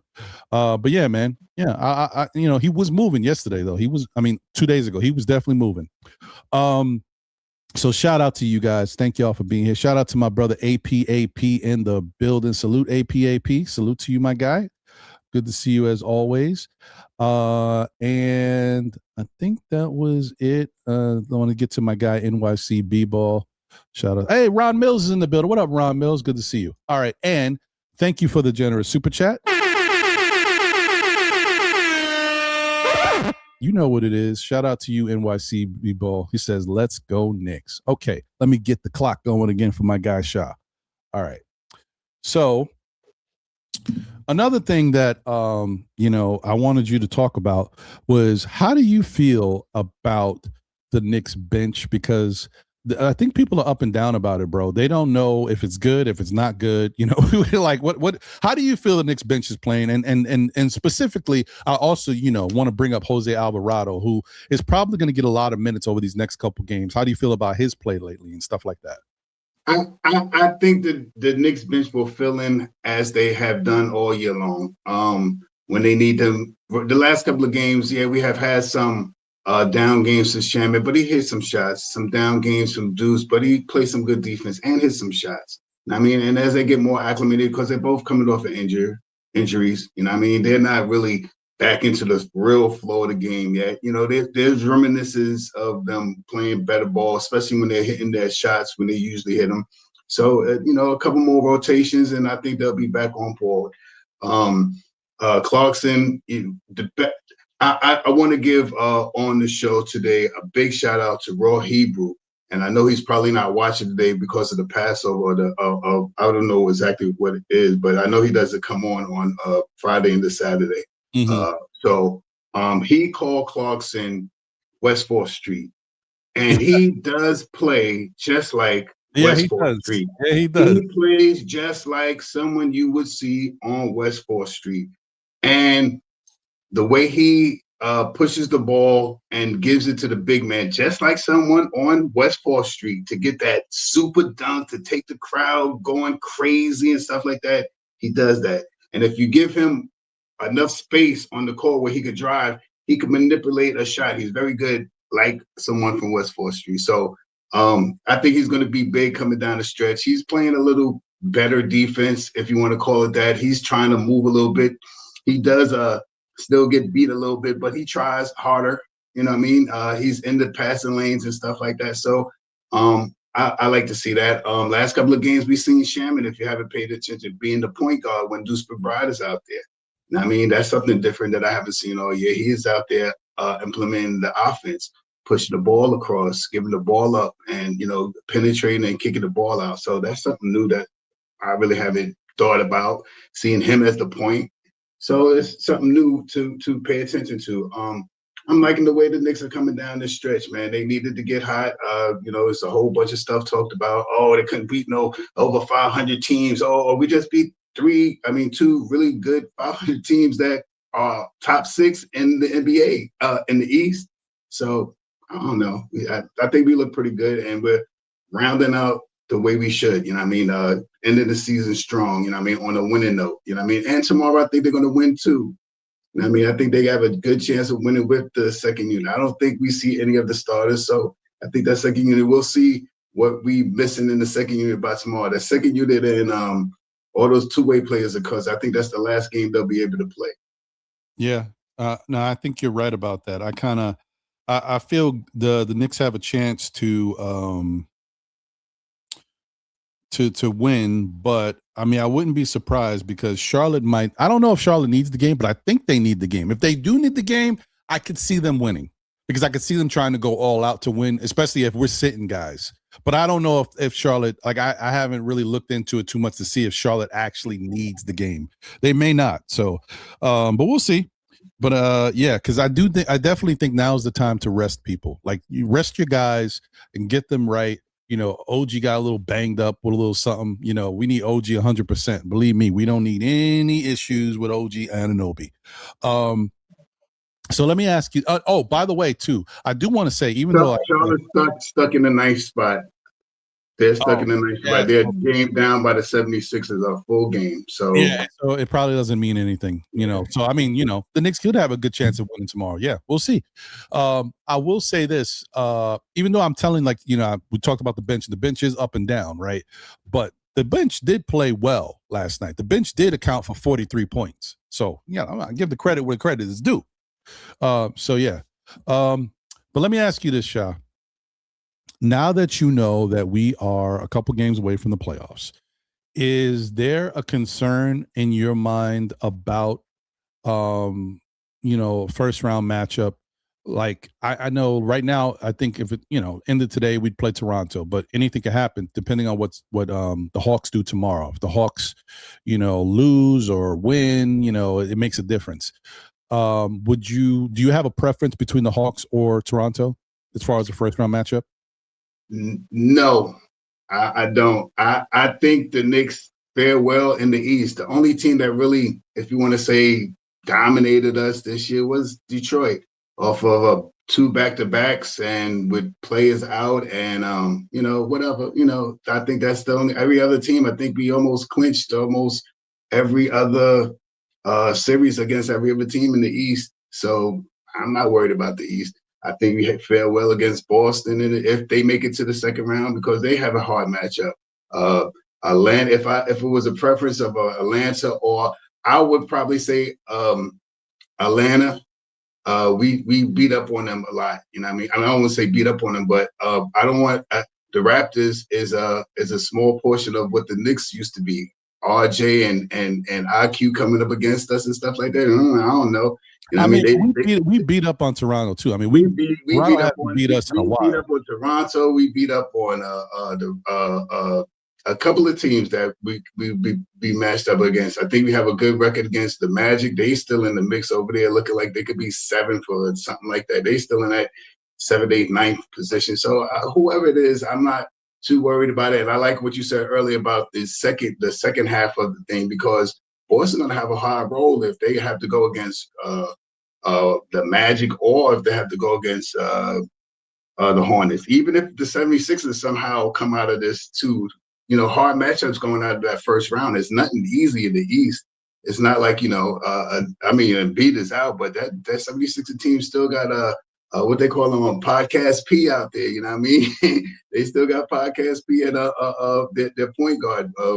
The fast dude that keep running up the lane. I can't remember his name right now, but they still have him and Edgecombe. He's playing phenomenal basketball recently as a rookie. So they're not hard. It's nothing easy coming out of the East. I think all these matchups every matchup. I don't think it's going to be an easy sweep. I don't think Detroit can beat if the 19th if it's the 76ers. I'm not sure that. Yeah, I hear you. Hold on. You are at 5 minutes and 38 seconds, right before the 5-minute blast. Oh, let me stop your time once again. I apologize, but shout out. That's the good thing about this setup. I could do this. Shout out to APAP. He says, rest the guys. What about the people that pay to go to those games? Quite honestly, we're talking about the last 2 games of a long 82 game regular season. That means these players, for the most part, have been out there for 80 of these games. If you're unfortunate, in a situation where you got a ticket for one of these last 2 games of the season, whatever it is, or the last game of the season,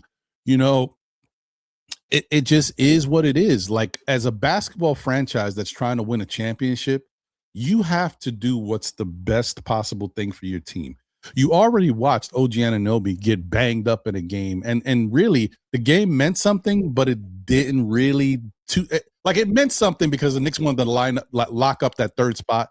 But honestly, like, when you think about everything, like, you don't want a player, especially how bad would it feel? How good would it feel for a fan to go to the 82nd game of the season, go out there, see Jalen Brunson, Karl Anthony Towns running that 2-man game, OG doing his thing, and boom, OG gets hurt, and then he hurts his ankle. He can't play for the playoffs.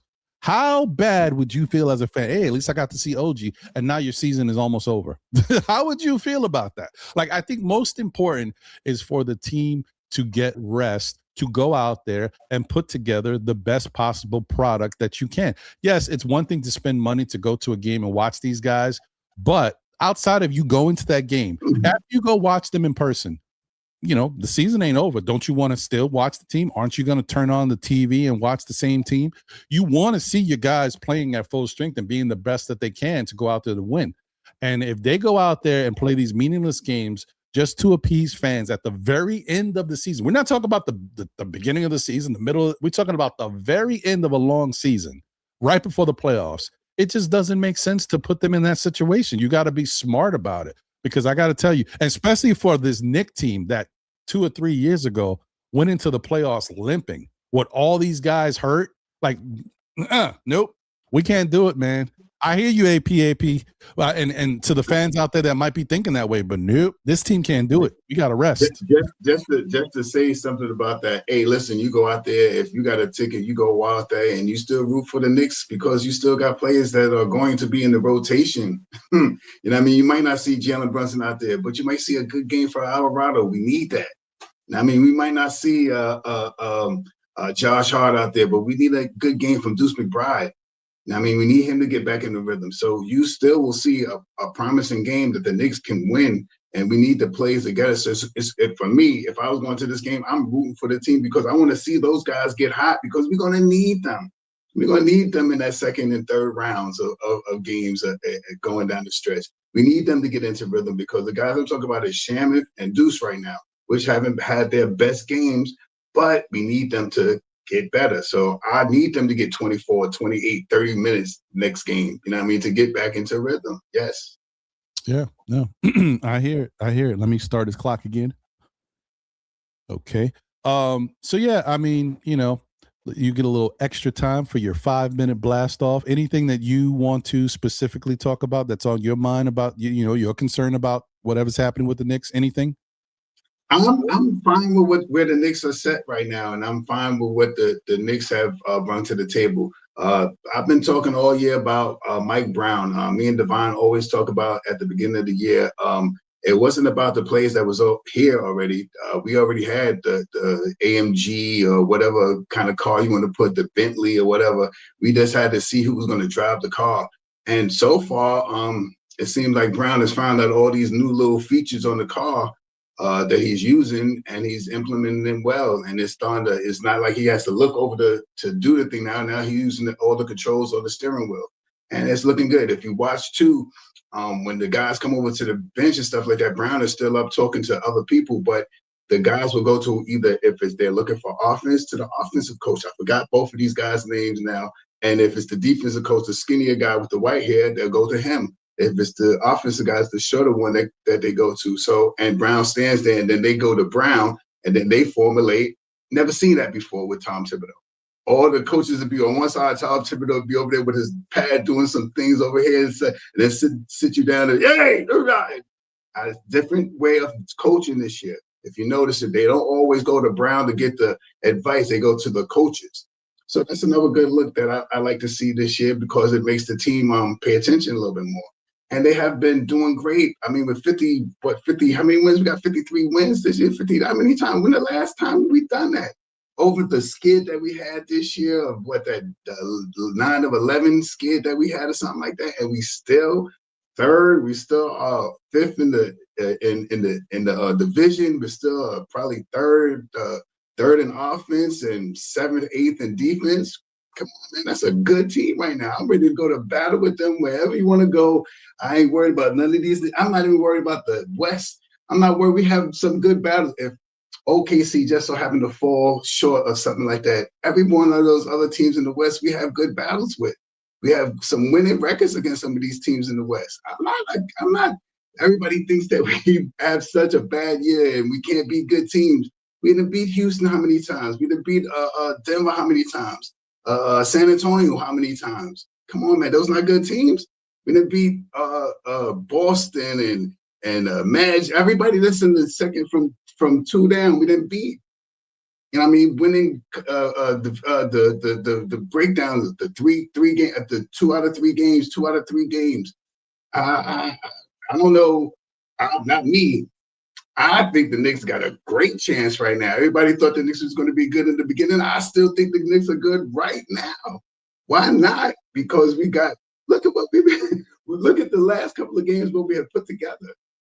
The movement, the activation, this bench. Everybody talking about the bench. What the bench? That's last night. What are we talking about? It's implemented and the system is running smooth. You know what I mean? When they start getting down, this guy switches guys out. He's not scared to take a guy out and sit him down, but guys are starting to play better. We look at our guys on our starting unit. Josh Hart. Come on, Josh Hart last season had 1 bad series. Against Boston, he was killing it. Against Detroit, he was killing it. Mikal Bridges was killing it. OG killing it. Come on, guys. Come on, we have to really sit down here and watch. What we got to pay attention to is how the guys work on Mike Brown's system. And as I see it, you see sometimes this guy has 4 guys out here that I would never think that Tom Thibodeau would put out there, and we're winning. So I got much respect for Mike Brown at the end of this year, and I got much respect for the New York Knicks of what they've done. We are relevant again. We're perennial again. We're back 50 wins 3 years in a row. We're perennial. We're hot with something to talk about. And I think that this team is going to do some good things this year. It's all about matchups, and I've been saying that for a while now. Matchups make a difference against these Knicks. I couldn't have said it better myself. I agree 100%. I'm with you all the way on that. I think that they're in a good position. I think the Knicks are, we're harsh because we, sometimes we're get fans. You know what I mean? Like we have high expectations. We right. ready. We ready. I'm sure they ready. We know what 11 to 14, how those games, 17 and 18 wins of games and 40 years. We remember that. No, maybe not 17. I'll never forget. Well, I do forget, honestly, so I shouldn't say I'll never forget. But I remember, like, when John and I started still Knicks fans, that year the Knicks won like 28 games or something like that. Yeah. Like, it's rough times, y'all. So listen, I don't take this for granted. Enjoy it. It's hard to try to make your team sound better when they're losing. I mean, it's easy to candy coat and sugar coat whatever you want when they win it because you see the better part. I see the better part of what the Knicks do. Yeah, they still need some things. They probably going to do some trades. And all those first round picks for Mikal Bridges, we have to also think about this with the picks for Mikal Bridges. We have to pay for all those first round picks, at least $2 million. We ain't got that money. We ain't had that money. That's why all those picks went together, I believe. Maybe I'm wrong, but I think that's why those picks went together. Hey, listen, man. I don't think you're wrong. I agree. I think that has a lot to do with it. I think the Knicks, as fans, we got to remain who we are. We're New York fans, so we got to be critical. But just because we're critical doesn't mean we don't appreciate. We got to enjoy and appreciate this team for what they do, how they go out there, they fight hard. The best thing about being a New York fan of New York teams is that never say die attitude, that grit, that fire that we have. That Nick fans, Met fans, Yankee fans, Giant fans, Jet fans, when they're playing well, that they have the Rangers, when they have it in their belly. Like, this team is here. That's the thing about New York and New York fandom and New York sports teams. And that's what we're hoping for. As long as we get that, we're usually happy because when the teams are playing like that, anything can happen. So we'll see, man. I want to thank you once again, Shah. Please, guys, if y'all haven't checked out Shah, Knicks Real Talk, with my brother Divine over there and the stuff that they do, I don't know what you're waiting for, man. Please do. Get yourself right. Don't get it twisted, man. They'll get you, in the right mindset before a game, pre-game, post-game. They do it all. Just go show them some love. Look at all the merch. Check out their platform. They got a lot of good stuff out there. My guy Shah's working over here. Appreciate you, Shah, as always, and all the support you always give me up here at Still Knicks Fans. You're my brother. I appreciate you. I just want to say thank you to you once again for everything you do, and I'm glad we can always rock, my guy. I like this. I like this platform. How you pushing it out there, giving everybody the time to shine. So keep it going. I'm down. Hey, man, I appreciate you, my brother. All we can do is keep glowing and growing, man. You know what I mean? So let's see where we go from here. Anyway, I want to thank you for your time, my brother, and I'll catch you on the next one. Peace. Later, my guy. All right.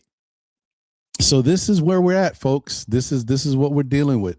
We got a lot of promising stuff, ahead of us, but we just got to see how it all turns out. Fingers crossed that things work out the way we expect it to. Let me say what's up to a couple more people. First off, and he makes an interesting point. Shout out to William Thompson in the building. What up, William? Good to see you. Said it's an 82-game season. People have 54-game wagers too. Think about it. I mean, listen, I'm gonna say this, and I'm one of those. Believe me, I don't bet all the time, but I do bet. Like I said, I lost a lot of money. Not a lot, but like good money. Like especially when you're paying, like when you betting with little money. I'm not condoning anything, folks. So don't look at me. I am not a role model in my Charles Barkley voice. No. But I'm just saying, Derek White finished with 8 points. If he would have got 10 points, you know what I mean? You know what I mean? But anyway, my point is, when it comes to this stuff, the odds are what they are. The wagers are what they are, for a reason, especially when they do season odds, should I say. They take all that into account. We as fans have to be smart enough to take that into account too. When they make this stuff, they think about 82 game season, injuries, end of the season. If they're this team favored, they're favored to win a champion or be a championship contender. They're going to rest people down the stretch. They think about all of that. We as fans got to think about it too before we make these wages. So if you think that they don't go into it putting all those variables in the mix, you'll be wrong. We as fans, we got to do better, because that's how we lose money. That's why they do this stuff. That's why the odds are what they are, because it's easy money for them. A lot of people are not going to do the due diligence to say, think of all these things, and they're just going to bet their money and they're going to lose their money. So that's why some people get lucky, but some people are very smart. They do all of that. They think that way, and that's why they win. I know people that win consistently. I mean, I don't know them like personally, but I know of them. And I'm like, yo, how does it, what? It does a lot of research. They put a lot of time into that. That's what makes sense for them. So I'm just saying, I'm just throwing that out there. But I hear where you're going. I hear you. It's the new day and age. Shout out to New York City and squad. Salute, my guy. Said salute, Ron and SKF fam, the biggest Knicks supporter in the YouTube verse. My guy, hey man, I appreciate you, my brother. Always good to see you. I hope all everybody, familia, is doing well. Shout out to all my people over there, Machete, Two Shots, and my guy Raul. Salute to everybody over there, man. Hope you guys are doing well.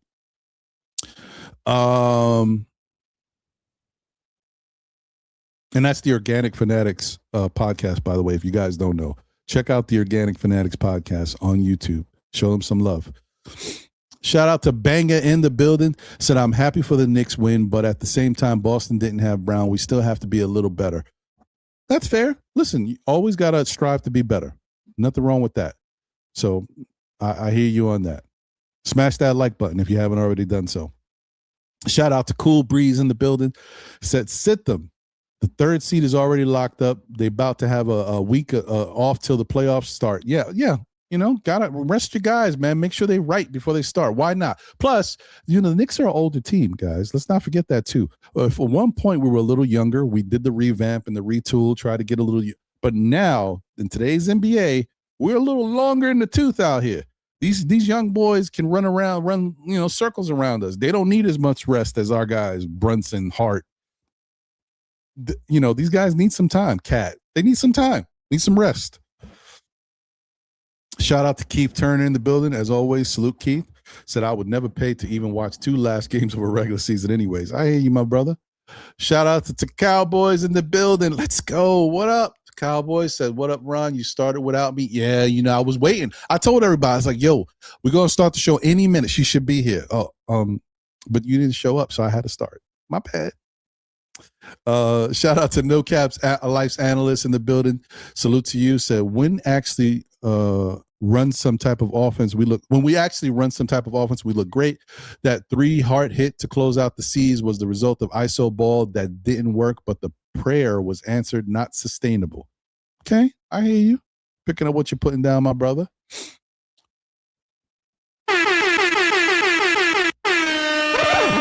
You know what it is. Shout out to Paris Duggan. Thank you for the generous super chat. He says 15-23 against playoff teams last year, 24-15 this year. Our coach won more than any other Knicks first-year coach. We're down on minutes. Discovered Diawara. Yeah, there is a lot of good things to talk about when it comes to Mike Brown and the Knicks this year. What we do is we put everything in a chamber and look at it from game to game, and it's like everything's life ending when we look at stuff. But when you look at the totality of the season, there is a lot of good things that came out of the season this year. And as fans, we do have to appreciate it. It's very tough. It's New York. You know how we are, but we do have to, like I said, we could be critical, but we got to appreciate the good.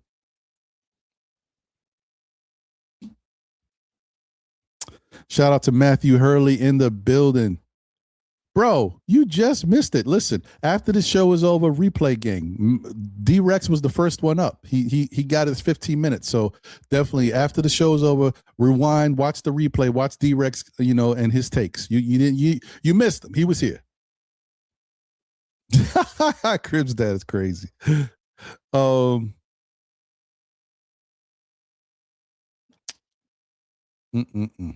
Okay.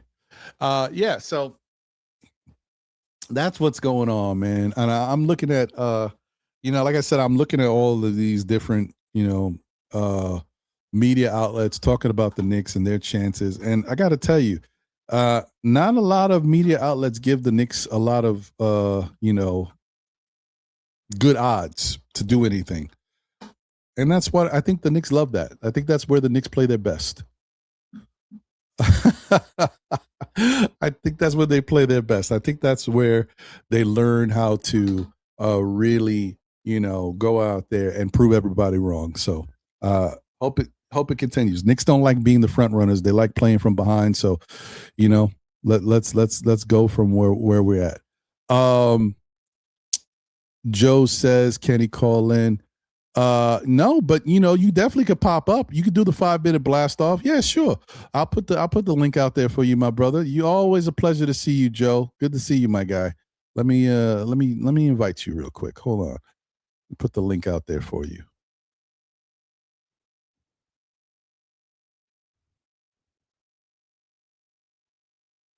And I want to say that to everybody out there. That is, the way in which, see, Joe's ahead of the curve. He already knew where I was going. That is where I want to say to you when I'm not able to do phone calls or whatever, for those, because of this new panel style. If you just want to pop up and say a couple things, you can get a 5-minute blast off. You know what I mean? I definitely welcome that. The regular deglers get their 15 minutes, but anybody can come up and be on the chat and get their 5 minutes. Joe, for whatever reason, your device is not connecting as of yet. Oh, there it goes. It just took a little while to get going. All right, let me get Joe up here.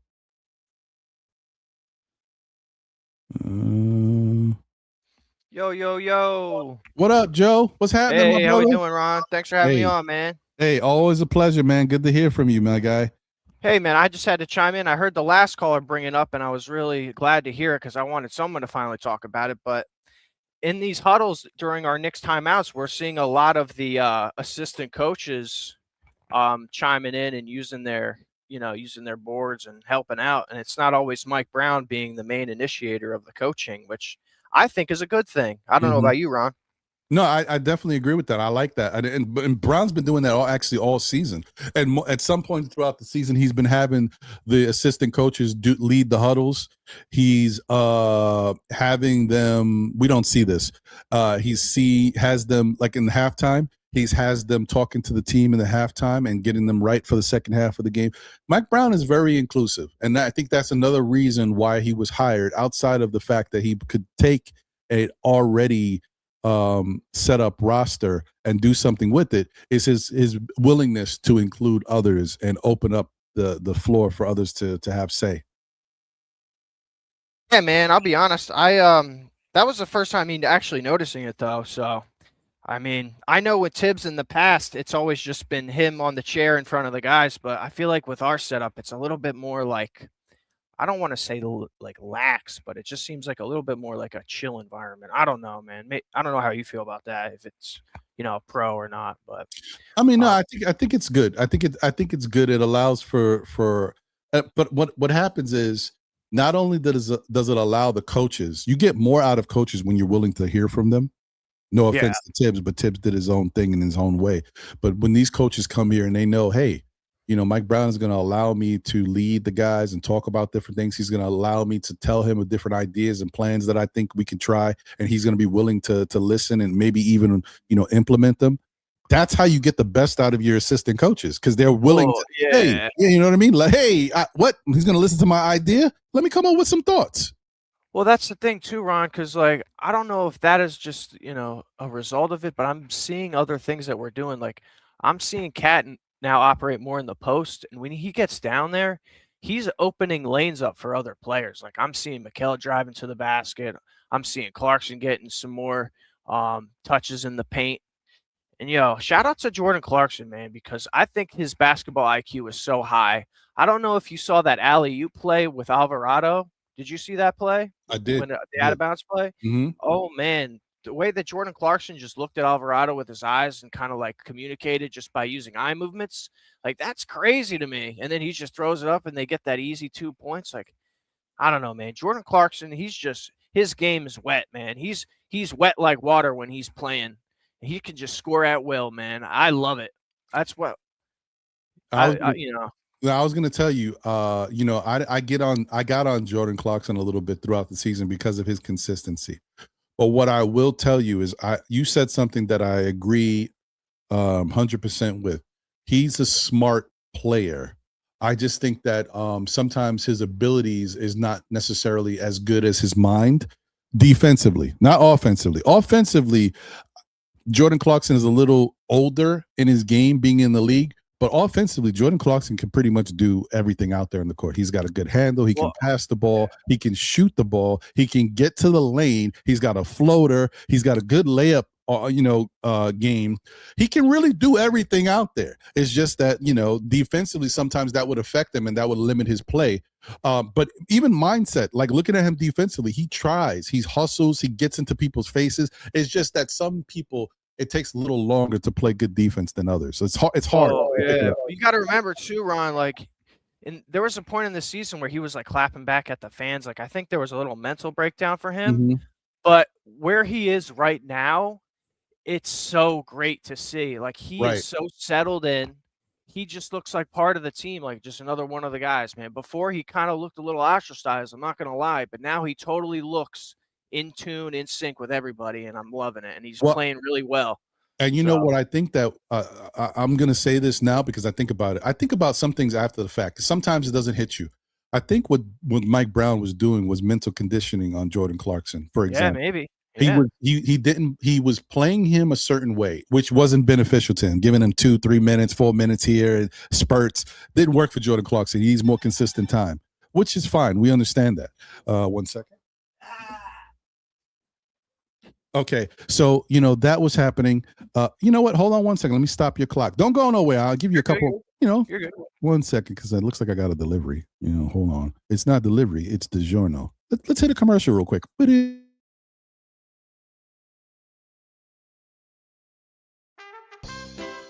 Oh, my fault, guys. I just.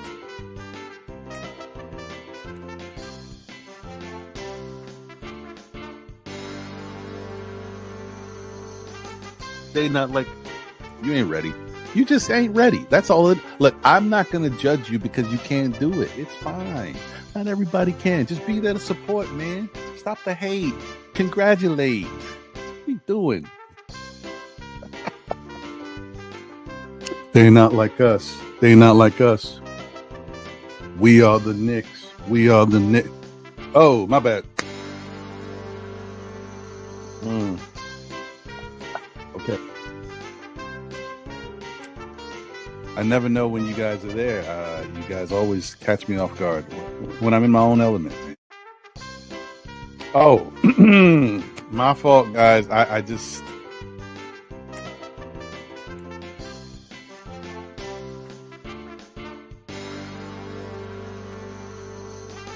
They not like, you ain't ready.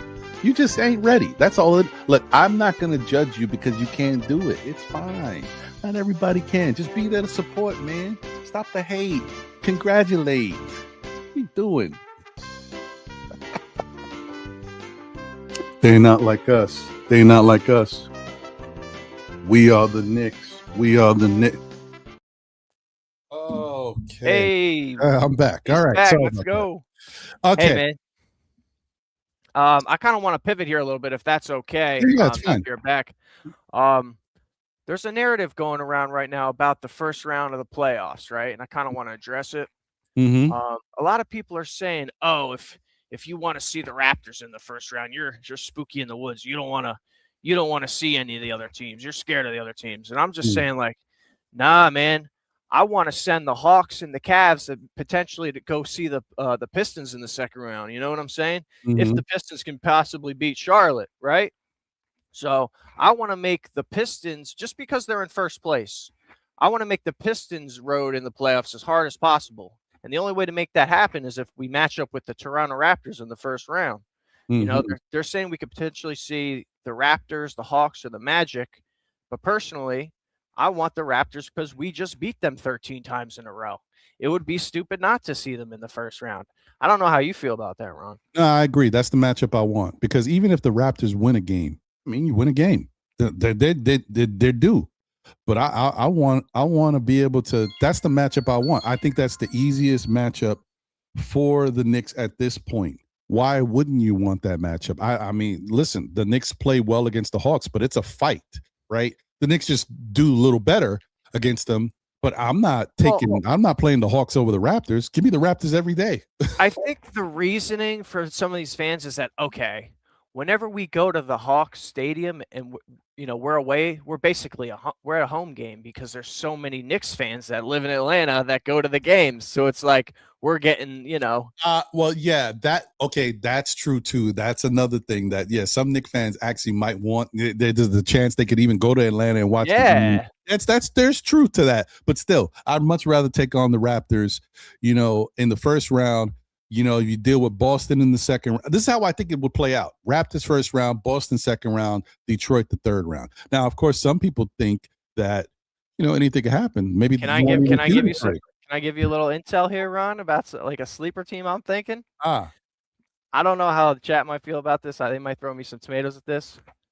But the Knicks come out of the first round against the Raptors, right?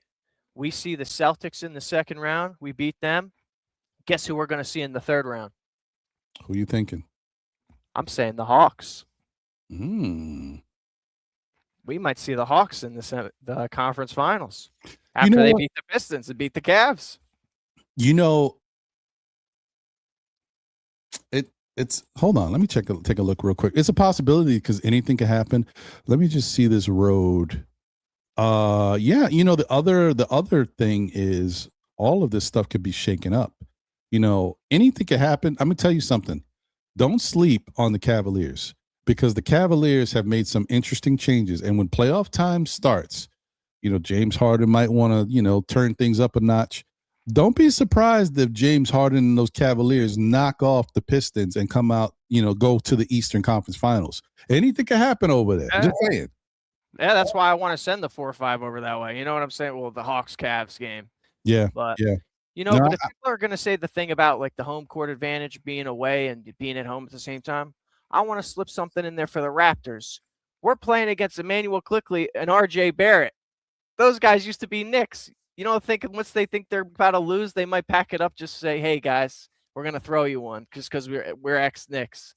I mean, that might sound a little unprofessional, but that's kind of how I'm, Yeah. I'm kind of comparing with, the Hawks with the home games kind of thing. So, yeah. I mean, listen, man, Joe, anything can happen. Bottom line is, as much as we want to be, people that kind of are speculating and seeing what might happen, none of it matters. I don't care. No, I know how you are. I know you, Ryan. You want to see anybody. We've talked about this. Yeah, I know. Yeah. So, but hey, I want to say thank you for the call, man. I appreciate man. Thanks for having me on. Hey, always a pleasure, my guy. Thank you, man. Have a great rest of your day. Joe, you're in AC, so how's it? It's a little cool over there by the water. So I guess it's a little windy, but it's starting to get hotter, man. Next week's gonna be nice. Next week should be pretty nice. Enjoy that. Yeah, man. All right, thanks, man. All right, brother. Man. Take it easy, man. All right. We cooking, y'all. Getting closer. It's a fun time. As fans, you got to enjoy this time. It is what it is, man. This is the best. Really, it's the best time of the year. The anticipation for the playoffs. Couple games left in the season, and then you go. This is what we all really want to see. The bad part about it is, regardless of whatever happens, there's going to be no basketball for a while, very soon. But we'll enjoy it for what it is. Let me see. Did I say shout out to Matthew Hurley already? I think I did. But shout out again to Matthew if I didn't. And shout out to my guy D-Ras in the building. Yep. Whoever, whatever. I'm with you, brother. 100%. I am with you. Let me see. And I said what's up to Ron Mills. Salute to you, my guy, once again. Yep. Okay, cool. All right. I just wanted to make sure I shouted out my peoples, man. If there's anybody out there, did I say what's up to Robert Bruce? I don't think I did. Shout out to Robert Bruce, man. Appreciate you. Says Rucker Park. Yes. Salute to you. OG's a Canadian at heart. He's always going to be. He had a lot of love over there, man. And the people appreciate him. So, there's a lot of love. And his community was strong over there too. So, but he rolls with the Knicks now, folks. We love us some OG over here. But the other thing is, there's no reason to even talk about OG's health and him being a certain way. He didn't really bang himself up to the point where he's going to miss anything significant time. They're just being precautious with him because they want him to be healthy for the playoffs. No big deal. Plus, he's qualifying for the first time in many years for awards. And he deserves an award. He deserves to be on one of them all defensive teams. So shout out to OG, man. Let our guy cook, yo. Let him cook. Honestly, guys, I'm just excited for what's to come, and I hope that everybody else is as well. We could really continue to talk about different things that are issues with this team, but at some point you just got to enjoy what you have in front of you. As I said earlier, when John and I started this show, the Knicks had won like 28 games. Would you rather have a 28-win team and don't know what's going to be what the team's going to be next year, or would you rather have a 53-win team that has a chance to possibly win a championship? You know what I mean? That's how I look at it. Let's see. Shout out to Silk Sutton.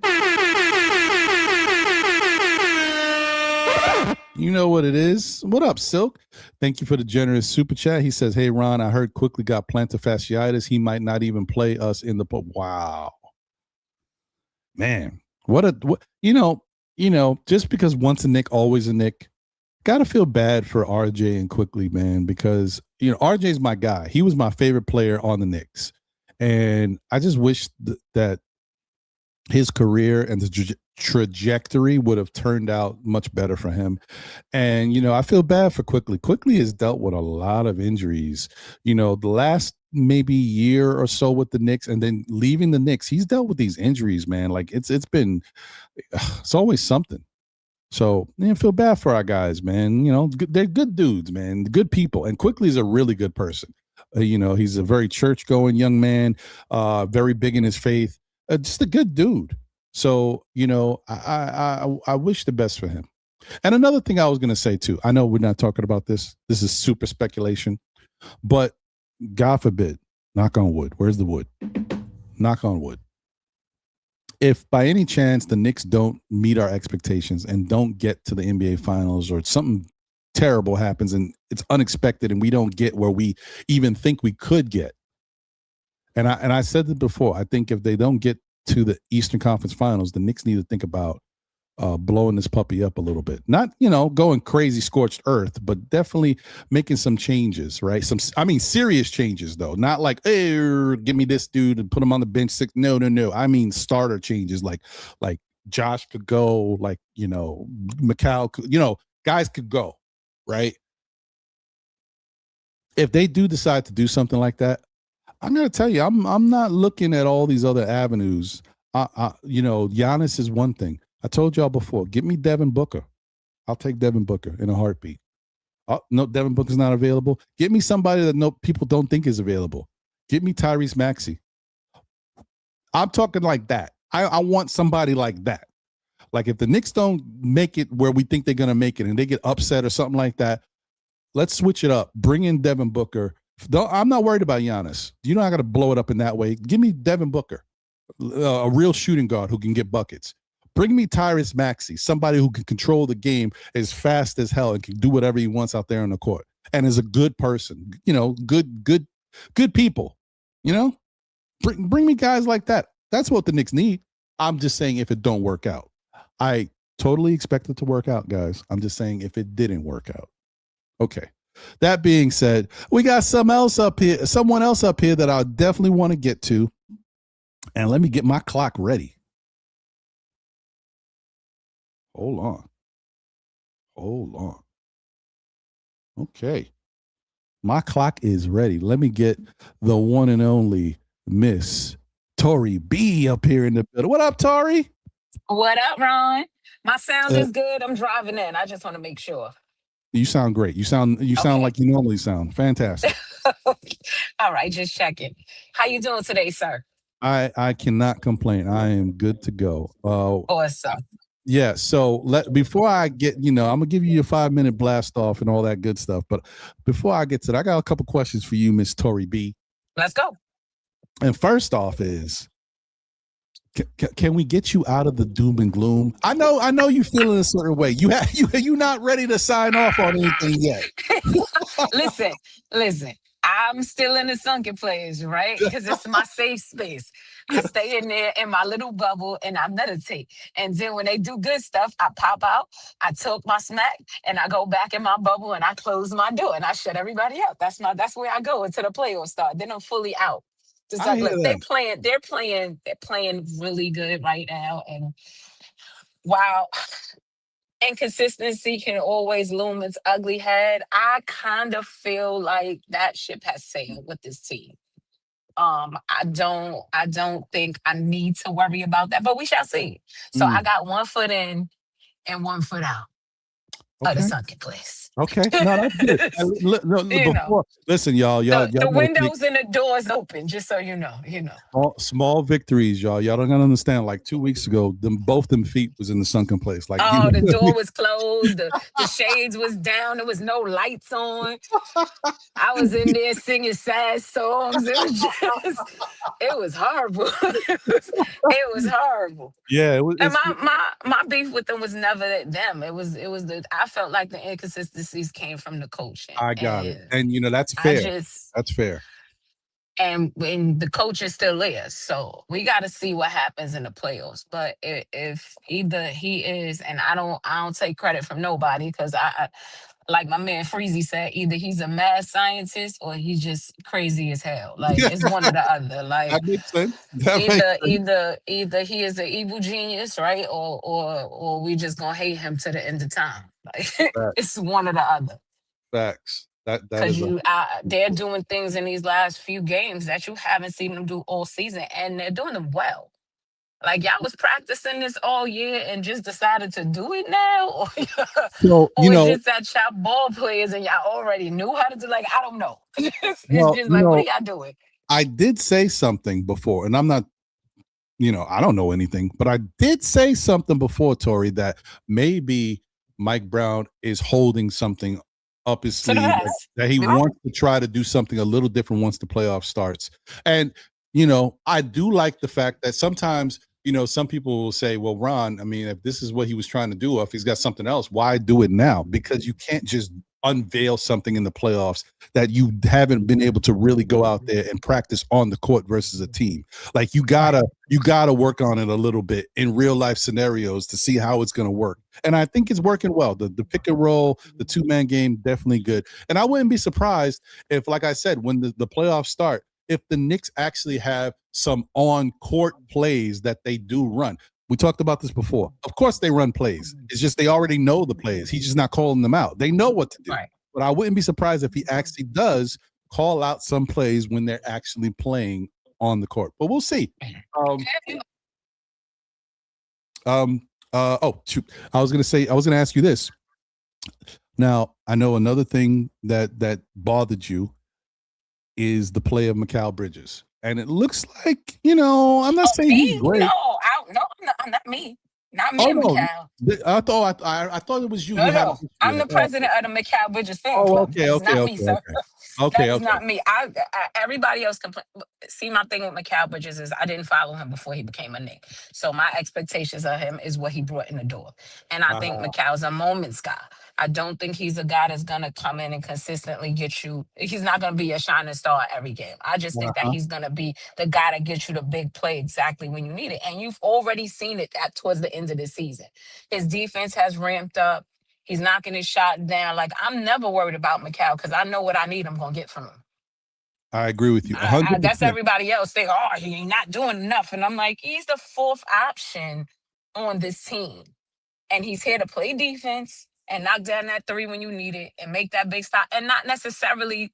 It's not going to be the thing that you see in the stat line. Like, he's redirected traffic out there. If you can't get into your motions, he has done his job on the defense because he has disrupted everything that you're trying to do. And those are things that McCall does well because he's long. But he don't get credit for that. But so I just leave it there. I'm a Mikal Bridges fan. I don't listen to the folks and the noise that's outside. I hear you. Okay. All right. Well, that's good. I mean, because I will say I do think that McCall has been he's been playing a lot better on both sides of the ball lately. I mean, he hasn't had any breakout games offensively, but he just looks a little better. He's starting to come around. But you think about this, right? The Knicks constantly have slow starts. And if he doesn't come out firing in that Boston game, maybe we're down 10 to 12 points at the end of that quarter. Like, those are the things that McCall brings to the table that people just don't give him credit for. But I digress. I like McCall. That's somebody else. No, I hear you a lot. I'm with you on that. I definitely I like what McCall can do, and I do think that he is a moment's player. I will say though, if things don't work, he's one of the people that I'm ready and willing to get up out of here. Of course, I get it because he's making a lot of money to be a moment's guy, and I think that's what's like 90% of people's issue. But I just think that he signed a big contract. OG Anunoby signed a big contract, right? OG has morphed into what everybody thought McCall was going to be. So it's not like we don't have the person that we need. It's just that it's not McCall, it's OG. Right. True. 100%. Right. All right, so we got about 8 minutes and 3 minutes before your 5-minute blast off. I got to hit you with this because I know this I do know that you have issues with, and I want to ask you, your feeling about it. At this point, especially knowing that we're at the end of the season, right? How do you feel about this is tough. How do you feel about Mike Brown's performance as a head coach for the season? There is way too much good for me to completely trash him, right? It's not like we are the 8th seed in the East. I'm not, I'm not a fan. So I tend to skew towards the negative, but I will say this. This team had to learn a completely different system playing under a brand new coach, right? So for them to have had to go through that for a whole season and still be third in the East and a championship contender is a feat on it, or is a feat in itself, right? So you got to give him credit for that. That and the fact that he's the winningest coach that we have for a rookie coach in our franchise history. Is that accurate? That's true. So you got to give him credit for that. And he has completely turned our defense around. Well, I don't think it's elite because for whatever reason, we can't seem to get together that perimeter defense. But this team is holding teams under their average consistently, and even when they were losing games, they were holding teams under their scoring average. So Mike Brown has found his niche with that defense. So I can give him credit for that. The jury is out because I don't think he was brought in to be like the regular season coach. Like, all of this stuff that he's doing now is just here to prepare them for the playoffs. So I'll see how he performs in the playoffs before I completely write him off or wipe the egg off my face. Okay, that's fair. No, that's very fair. And I will say this. This is something that might be interesting to my fellow Knicks fans, and I'm not saying I'm 100% right about this, but I think I am. I believe that this New York Knicks defense this year under Mike Brown and Brendan O'Connor, got to give him a lot of credit, is better than the New York Knicks defense last year under Tom Thibodeau. And I'm not 100% agree. Yeah, I'm not just talking about the numbers. The thing that I want to tell you that I'm using as my reasoning for this is Tom Thibodeau's defense, the Knicks have to play a certain way for it to be effective. The Knicks can't push the ball. They can't, they have to slow things down. They have to get the other team. They've got to get a lot of possessions and all this good stuff, right? But they have to play in a certain way that slows the game down. So it allows the Knicks team to be in position to defend the way Thibodeau wanted them to defend, and the center has to be back. So part of that limited the Knicks offense. That's why he didn't want the team running. He acquiesced and started having them shoot threes, but he couldn't have them playing a fast-paced game because it would take away from the positioning and stuff he needed for their defense. Under Mike Brown and Brendan O'Connor's defense, the Knicks can play however the game dictates, and they can still play solid defense. That's why I give this defense a little bit more credit. Right. Oh, that being said, we're at that point. This is the blast off point. So, Tori, if there's anything, I mean, we can obviously talk about whatever, but if there's anything in specificity that you would like to talk about, now is the time. Anything on your mind? No, no, I don't. There's been a lot of talk about. There's been a lot of talk about the second round and getting to I like to take things one thing at a time, one game at a time. We don't even know who exactly we playing in the first round yet. So let's get through that, y'all, before we start looking ahead, because we still actually have to win the game. So let's focus on whatever team is. And I personally don't care who it is.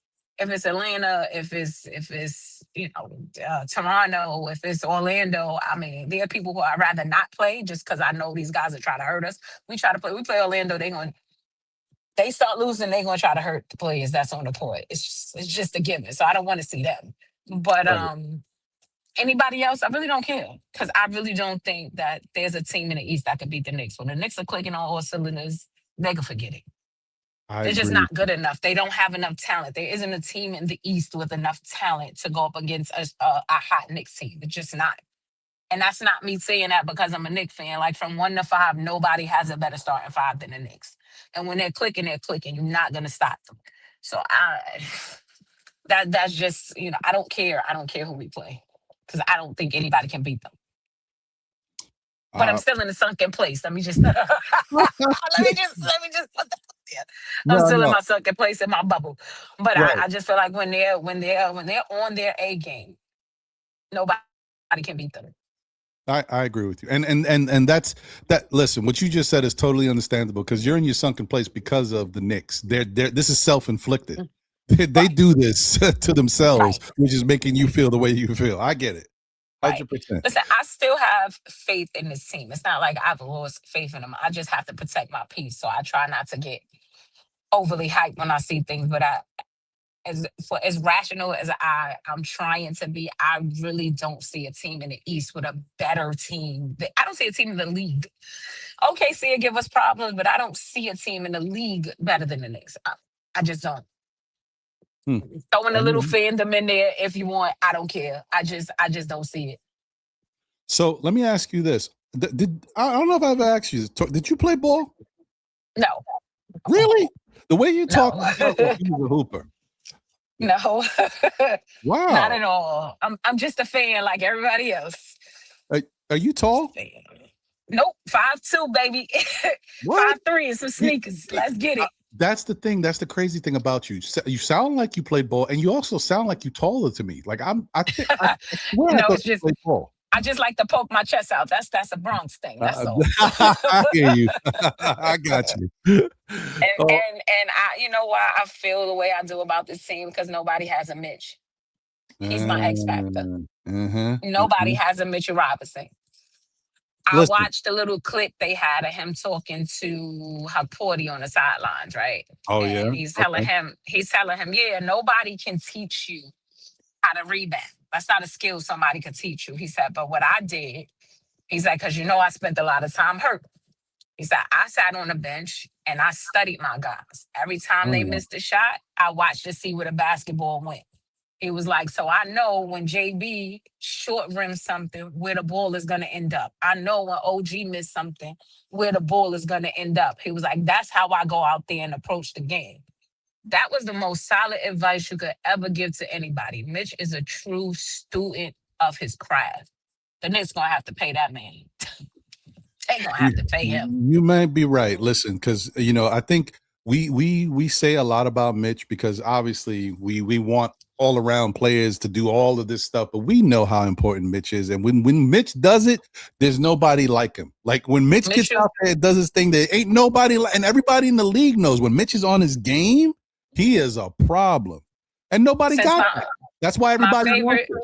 My favorite stat guy, D-Rex, right? If he could find me a stat that counts how many times dudes run back out the paint when Mitch is in there, I'd be so happy.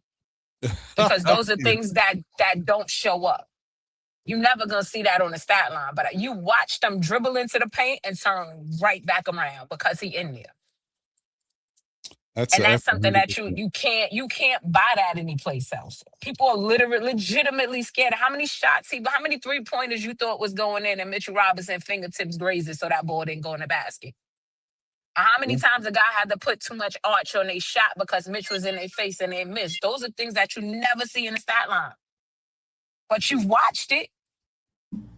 Mitchell Robinson is invaluable. The Knicks have to pay that man. Losing him will probably be one of the biggest blunders in Knicks history, baby. Pay that man. I'm with you. Listen, this is my stance, Tori. If everybody does what you expect them to do, then you need to take care of your guys. I am 100% with you on that. The only time that I feel any way differently is if they don't make it to at least where we think they can make it. Like the Knicks, to me, look, I think the Knicks can make it to the NBA Finals, but they at least better make it to the Eastern Conference Finals. If they don't make it to the Eastern Conference Finals, then I am super disappointed, and I'm ready to chop this team up. Now, while I have you real quick, hold on. While I have you go real ahead. Let me just read this super chat. What? I'm tripping. Oh, there it is. You lost it. I got it. You know what it is. Shout out to NYC B-Ball 08. Thank you for the generous super chat. He says, since you're open to a new start, is there anyone untouchable in your eyes? And so I'll ask this question to Tori before we go. Me personally, I have it in stages. It's a 2-year stage for me. I don't know if everybody has their feeling, how they agree with it, but this is just me. I don't care. It is what it is. And I think Jalen Brunson has earned this. Me, realistically, if the Knicks don't get to at least the Eastern Conference Finals, then I am ready to blow the team up in a certain regard. Not, revamp the whole team, but definitely make some changes.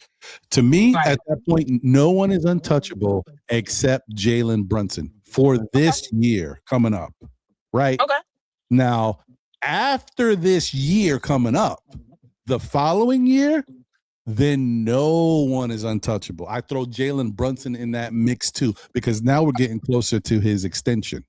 And if we haven't won or done anything by that time, then I'm sorry to say it, even though I love Jalen Brunson, I am not extending my man to no 70 million per year, 80. No, it's not happening. So I can't do it. If we haven't won anything or made it to the NBA Finals, he's going to be on the block too. Not this year coming up, the following year. That's my opinion. Yes. What's your thoughts, Tori? Is there a way? Or I'm not in a place where I feel like the team needs to be blown up. Not even half of you, the sunken place part? I mean, no, not even that's my safe space. That's where I go to protect my peace. I don't think this team needs to be blown up. Like, I'm not that person that feels like you got to ship out half your team to get better. I feel like that's why we can't get better, because they keep too many moving parts. Like, they don't need to, this team is really good as it's currently constructed. If you're going to go out and get somebody, I'm with you. I'm in Tyrese Maxey DMs every day. Like, you look better in orange and blue. Like, you shouldn't. You wasting your time in Philly. You never going to win there. Come over here. So I tell him every day. So I'm trying to get Tyrese Maxey. I'm on a mission to get him in. That's the type of player we need. We don't need to go ham and blow it up and pull everybody. Like, why would you get rid of OG Anunoby when he has come into his own? Like OG has literally picked up his offensive bag. He's one of the best defenders in the league. Like, why would you get you? He's gonna be in your package deal for a superstar. Nobody's gonna just give up a giant, a superstar player, and the trade don't include OG. They're not doing it. Like, you're gonna lose something that you already have that's really good on your team to go get a guy that's good. Then you're gonna be short the player that you gave away. Right. I don't like the idea of blowing the team up. To me, that's stupid. Mm-hmm. Like, you already got a good team. Go get a couple of pieces. If you want to trade out some pieces, if you want to tell me that they're going to toss away some bench guys to go get some better bench guys, then go ahead. But if y'all talking about that core team, leave them boys alone. They Well, good. They're really good. my heartstring says that I'm with you and that you are correct. But my other side of me that I'm learning more about with regards to this New York Knicks team and business is telling me that this window of opportunity for the Knicks is slowly closing. Absolutely. But that's yeah, because all the teams that are around them are getting better. but These teams not are even, long and fast and athletic, and you got to match that. I agree, but not even just the competition level, Tori. It's the money because That cap is crazy. the Jalen Brunson extension is 2 years away. Let's not Right. forget they extended Mikal Bridges, but Karl Anthony Towns is extension eligible, and he wants his extension too. And Absolutely. to lock that in without knowing if this team can make it to a certain place is a very tough proposition. Like I said, How far is that out? 2 years, right? yeah, I'm just but talking about now. I'm talking about this team right now. I'm not talking about 2 years down the line. You said asking me if I want to blow it up net. No.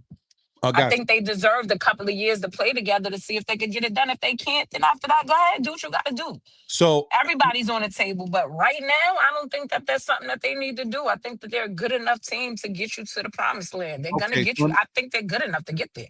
Let me ask you this. And this is a real scenario, folks, because it could happen. I'm not saying it will happen. I don't think it'll happen. But if the Knicks get Toronto first round, okay, Knicks make it past Toronto. Second round comes, it's Knicks versus Boston. Boston beat the Knicks. Okay. And how do you feel about the team going forward the following year? Do you think you could bring back the same team and we can do it again? Or do you lose? No, say that again. Did we lose how did we lose? Did we get swept out of there? Is it a 4-game loss, or did we go down to 7 games and we played hard and Mike Brown got out coached a little bit? We played hard, but it didn't go to 7, and we got knocked out in 6, 4-2. No, I'm not feeling that. Okay. So if it's a 7-game drag out, anybody can win. Drag out.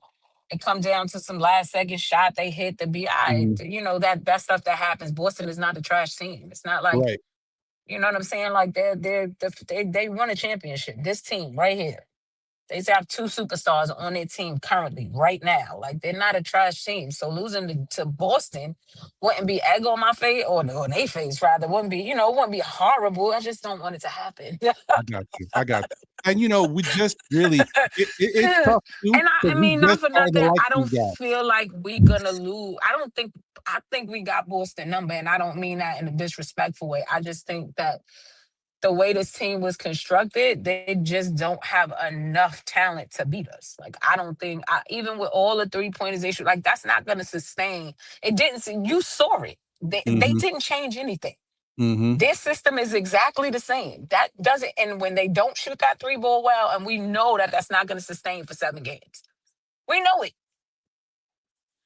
Yeah, we're better defensively. We have more play. Like, I don't know who it was put in the chat. Oh, Josh Hart will never have another game like that. That may very well be true, right? But we don't need him to have that game again, because it could be OG. It could be Mikal. It could be Deuce. It could be Shamit. It could be Clarkson. Like, we have so many players that we could get that from. It doesn't have to be Josh Hart. Yeah, Josh Hart. That's the difference between us and Boston. They list the players that they could get that from is real small. Wait. Josh Hart will never have another game like what? The one like versus the game Boston? he just had? Yes. He does that all the time. He's been doing that all year. I'm just saying. I get it, but my point to him was, you might be right. He may never have another game. I'm not saying he is wrong. No, but what I'm saying is, it doesn't matter. But We don't need to get that from him. I thought he was talking about like the game where Josh Hart had like 33 points or whatever. That's one thing. No, but it just was. He had 20-something points in a second. What Josh that has last been game he cooking played? this year. Where he Josh knocked has them been 2 cooking. threes down. No, I get it. But this is a person who probably doesn't watch a lot of Knicks basketball, right? And doesn't think that Josh Hart is. Look, I don't think Josh is a sniper, so I'm not mad at him for saying No, it. he ain't that. But my point to him was, we don't need that from Josh. Right. But guess what? We could get it from like 5 other players. Can you? Josh is right where Josh needs to be. Listen, we love Right. what everybody thinks about Josh. Yes, keep overlooking him. Have your defense. And it's not even right. You can overlook him, but do it. I don't care. Josh could never have another game like that. It doesn't matter. We got other players on our team that can pick up that slack and do the exact same thing. How many of your starting 5 players can explode for 30 and a half? Because we have that on our team.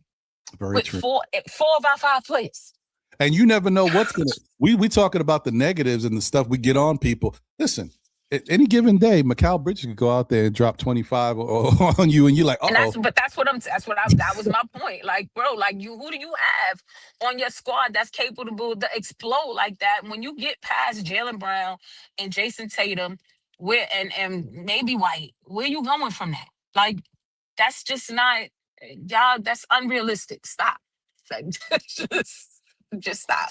Listen, I don't know, Tori. I want to say I want to thank you for jumping up here and spending some time with me. I think this is going to be a real fun time. I think as Knicks fans, we're going to be really excited for what's going to take place. It's all of this stuff, this whole season. Look, a lot of times, as fans, we want everything to happen a certain way because we're tired. We done. We ready. But the Knicks is ready too. And so just as much as we ready for the playoffs, this team is ready for the playoffs. They done with this regular season. So I felt like they was done with the regular season right around the All-Star break. They just was like, man, we done. We done here. Let's just get to the next show. Before just one more thing before I go, right? I think it comes because Knicks fans have PTSD, but we spend like so much time talking about how this team can't match up with any other team. Like, it don't matter who the competition is. It's like, oh, Boston got Jaylen Brown. Detroit got Kane. This one. We never, ever talk about how teams can't match up against us. It's like it never happens. And that needs to change because I'm challenging y'all to find a 5 better than our 5. I 100% agree with you.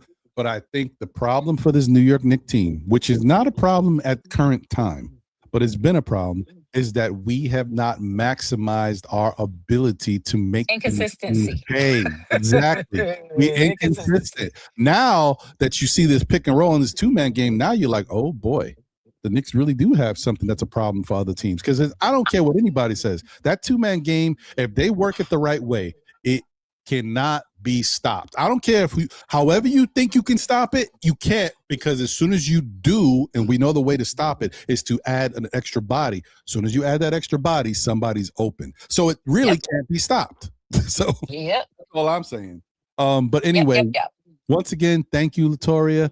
Thank you for always supporting the show. I appreciate your takes. I appreciate you, being open and honest with us, letting us know that you halfway in the sunken place and halfway out. We appreciate that. We're gonna be all right. We're gonna get through it together. The shades is up. The windows is open. It's okay. It's getting sunny out here. The weather's getting nice. Yeah. The door's propped open. I got the screen door. And it's good. That's what I'm talking about. Y'all can see me. Before you couldn't see me. All 5 of you. I swear you sound like a 5'9".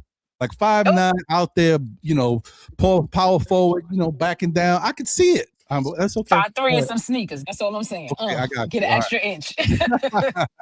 Well, take care. Have a great rest of your night, and I will holler at you. All right. Peace, good people. Take care. All right. That was Tori B, y'all. So listen, man, I want to do a quick shout out to a couple more people. But that's my show, folks. This is about it for me. Let me say what's up to Mellow Mike in the building. Que lo que? Hey, what's going on, Mello? Good to see you, my brother. Hope you're doing well. Good to see you as always. Hope you're doing the best that you can be doing. Exactly. Shout out to 313 Kurt. Salute to you. I know you're a Pistons fan. Always welcome. Salute to you, my guy. Let's see. Hey, my guy, Sam Grandison Esquire. Who can make a sunrise? The Sam Grandison man can. That's right. Salute to you, my guy. I hope you're doing well. You've been busy, brother. I haven't really got to talk to you, but it's all good things, man. Hopefully you're making the dollar bill, brother. Hey, man, I wish you the best, bro, as always. Let me see. Was there anybody else that popped up in here? I think I got everybody. Nah, man, that's my guy. Que lo que? Shout out to you. Hey, Jay Davis is in the building. What up? Animal Lex is here. Salute to you, Animal. Good to see you, my guy. Yeah, man, appreciate y'all. Anyway, once again, I just want to say thanks to everybody that's been here rocking with me for the 2 hours and 20 minutes that we've been here. As always, man, it's always a great time. I appreciate y'all. Listen, the new format is I think it's a good look. It's different. But like I said, we're not doing the open panel the same way. It's now chopped up where we're doing one-on-ones. So hopefully you guys enjoy it. And we'll go from there, man. And, we'll see what happens, man. But tomorrow the Knicks got the Charlotte Hornets. Like I said, I don't expect a lot of Knicks starters to play. I think it's going to be a rest game, but, it is what it is. We'll see what happens. And we'll go from there, man. But, let's be very excited and happy that our New York Knicks are, have won 53 games. They're going into the playoffs as the third seed. And, the door's wide open, man. Anything can happen. It's not a walk. It's not a cakewalk. You know what I mean? They're going to have to work. But the point is, if they play the way they've been playing these last 3 games, they could beat anybody. They really can, especially if they're hot from 3. The way they're playing and hot from 3 is next level. So we'll see if we get all that in any matchup that we have. I want to say thank you to everybody who chopped it up with me today on the panel, and I want to say thank you to all my fellow Knicks fans out there in the chat. Shout out to everybody on Facebook, on X, and on the Tube. Please smash the like button and subscribe if you haven't already. I missed you today, my brother, but I'm sure you're probably a little busy today, but you still tune in. My guy Nick Nation, always. I appreciate you, my guy. So I want to say thank you to everybody. As I always say, man, the good, the bad, the ups and downs, no matter what, we are still Knicks fans. You know what I mean? Just, it is what it is. We're here. We're through it all. We may not be happy sometimes. We may get mad. We may call them out, but we here. Hey, man, listen, get used to this, Crims Dad, because especially if it was one of them days on a Saturday when it's nice out there, like 80, 85 degrees, I got to float. I got to be like, I got to get on my Dion. Hey, I'm out. Shout out to my guy 713 Gamer. Que lo que for you too, my guy. Even though that's not your nationality, but I'm gonna give it to you anyway. You know what I mean? You're my brother. Shout out to you, bro. Good to see you. So, all right, guys. You guys take it easy. Have a great rest of your Saturday. The weather is starting to get really nice out here. Next week, we talked about it. Going to be 80s like three days next week and high 70s the other 2 days. So definitely enjoy where New York is going. Make the best of it. Get out there. Get your walks on. Definitely going to be a lot of walking and talking next week. So definitely enjoy that. And like I said, don't forget to check on your loved ones, family members, and friends, and keep yourself in good health, man. Try to take it easy. Listen, if you used to eating burgers 3 times a week, make it 2 times a week. That's it. Let's try. And don't forget, tell a friend who tells a friend who tells another friend. Still Knicks fans, we'll be back again, whether it be on Saturdays at 11:30-ish for Know the Ledge. Thankfully, we haven't had to talk each other off the ledge. We've been good. It's been all right. Mondays for SKF Weekly with myself, sometimes my brother John, my brother Jose, tune in for that at 9 p.m. on Mondays. And also this week I'll be able to get back to it, hopefully. And I got This week's going to be very busy, but I'm still going to try to get back out to the call-in show for the state of the game as we can chop it up and talk about the Mets, Knicks, Giants, and whoever else you want to talk about. It's open. So definitely tune in. Thank you, Nick Nation. I do want to appease the fans. I want them to be happy. I don't want them to have to deal with this much more, you know. So once again, thank you to all of y'all. Hey, as I always say, be good. If you can't be good at it, man. Enjoy the rest of your day. Like I said, don't take this time for granted. Don't take this Knick team for granted. Don't take your life for granted. Everything matters, all right? Enjoy yourselves. We can complain about something else tomorrow, but today, make the best of it. Let today be the first day of the rest of your life. All right, we out of here, baby. Let's go Knicks. Peace out, y'all. Tomorrow, Charlotte Hornets. Let's catch another W to add to the 5-game winning streak. Let's make it 6. We out of here. Peace.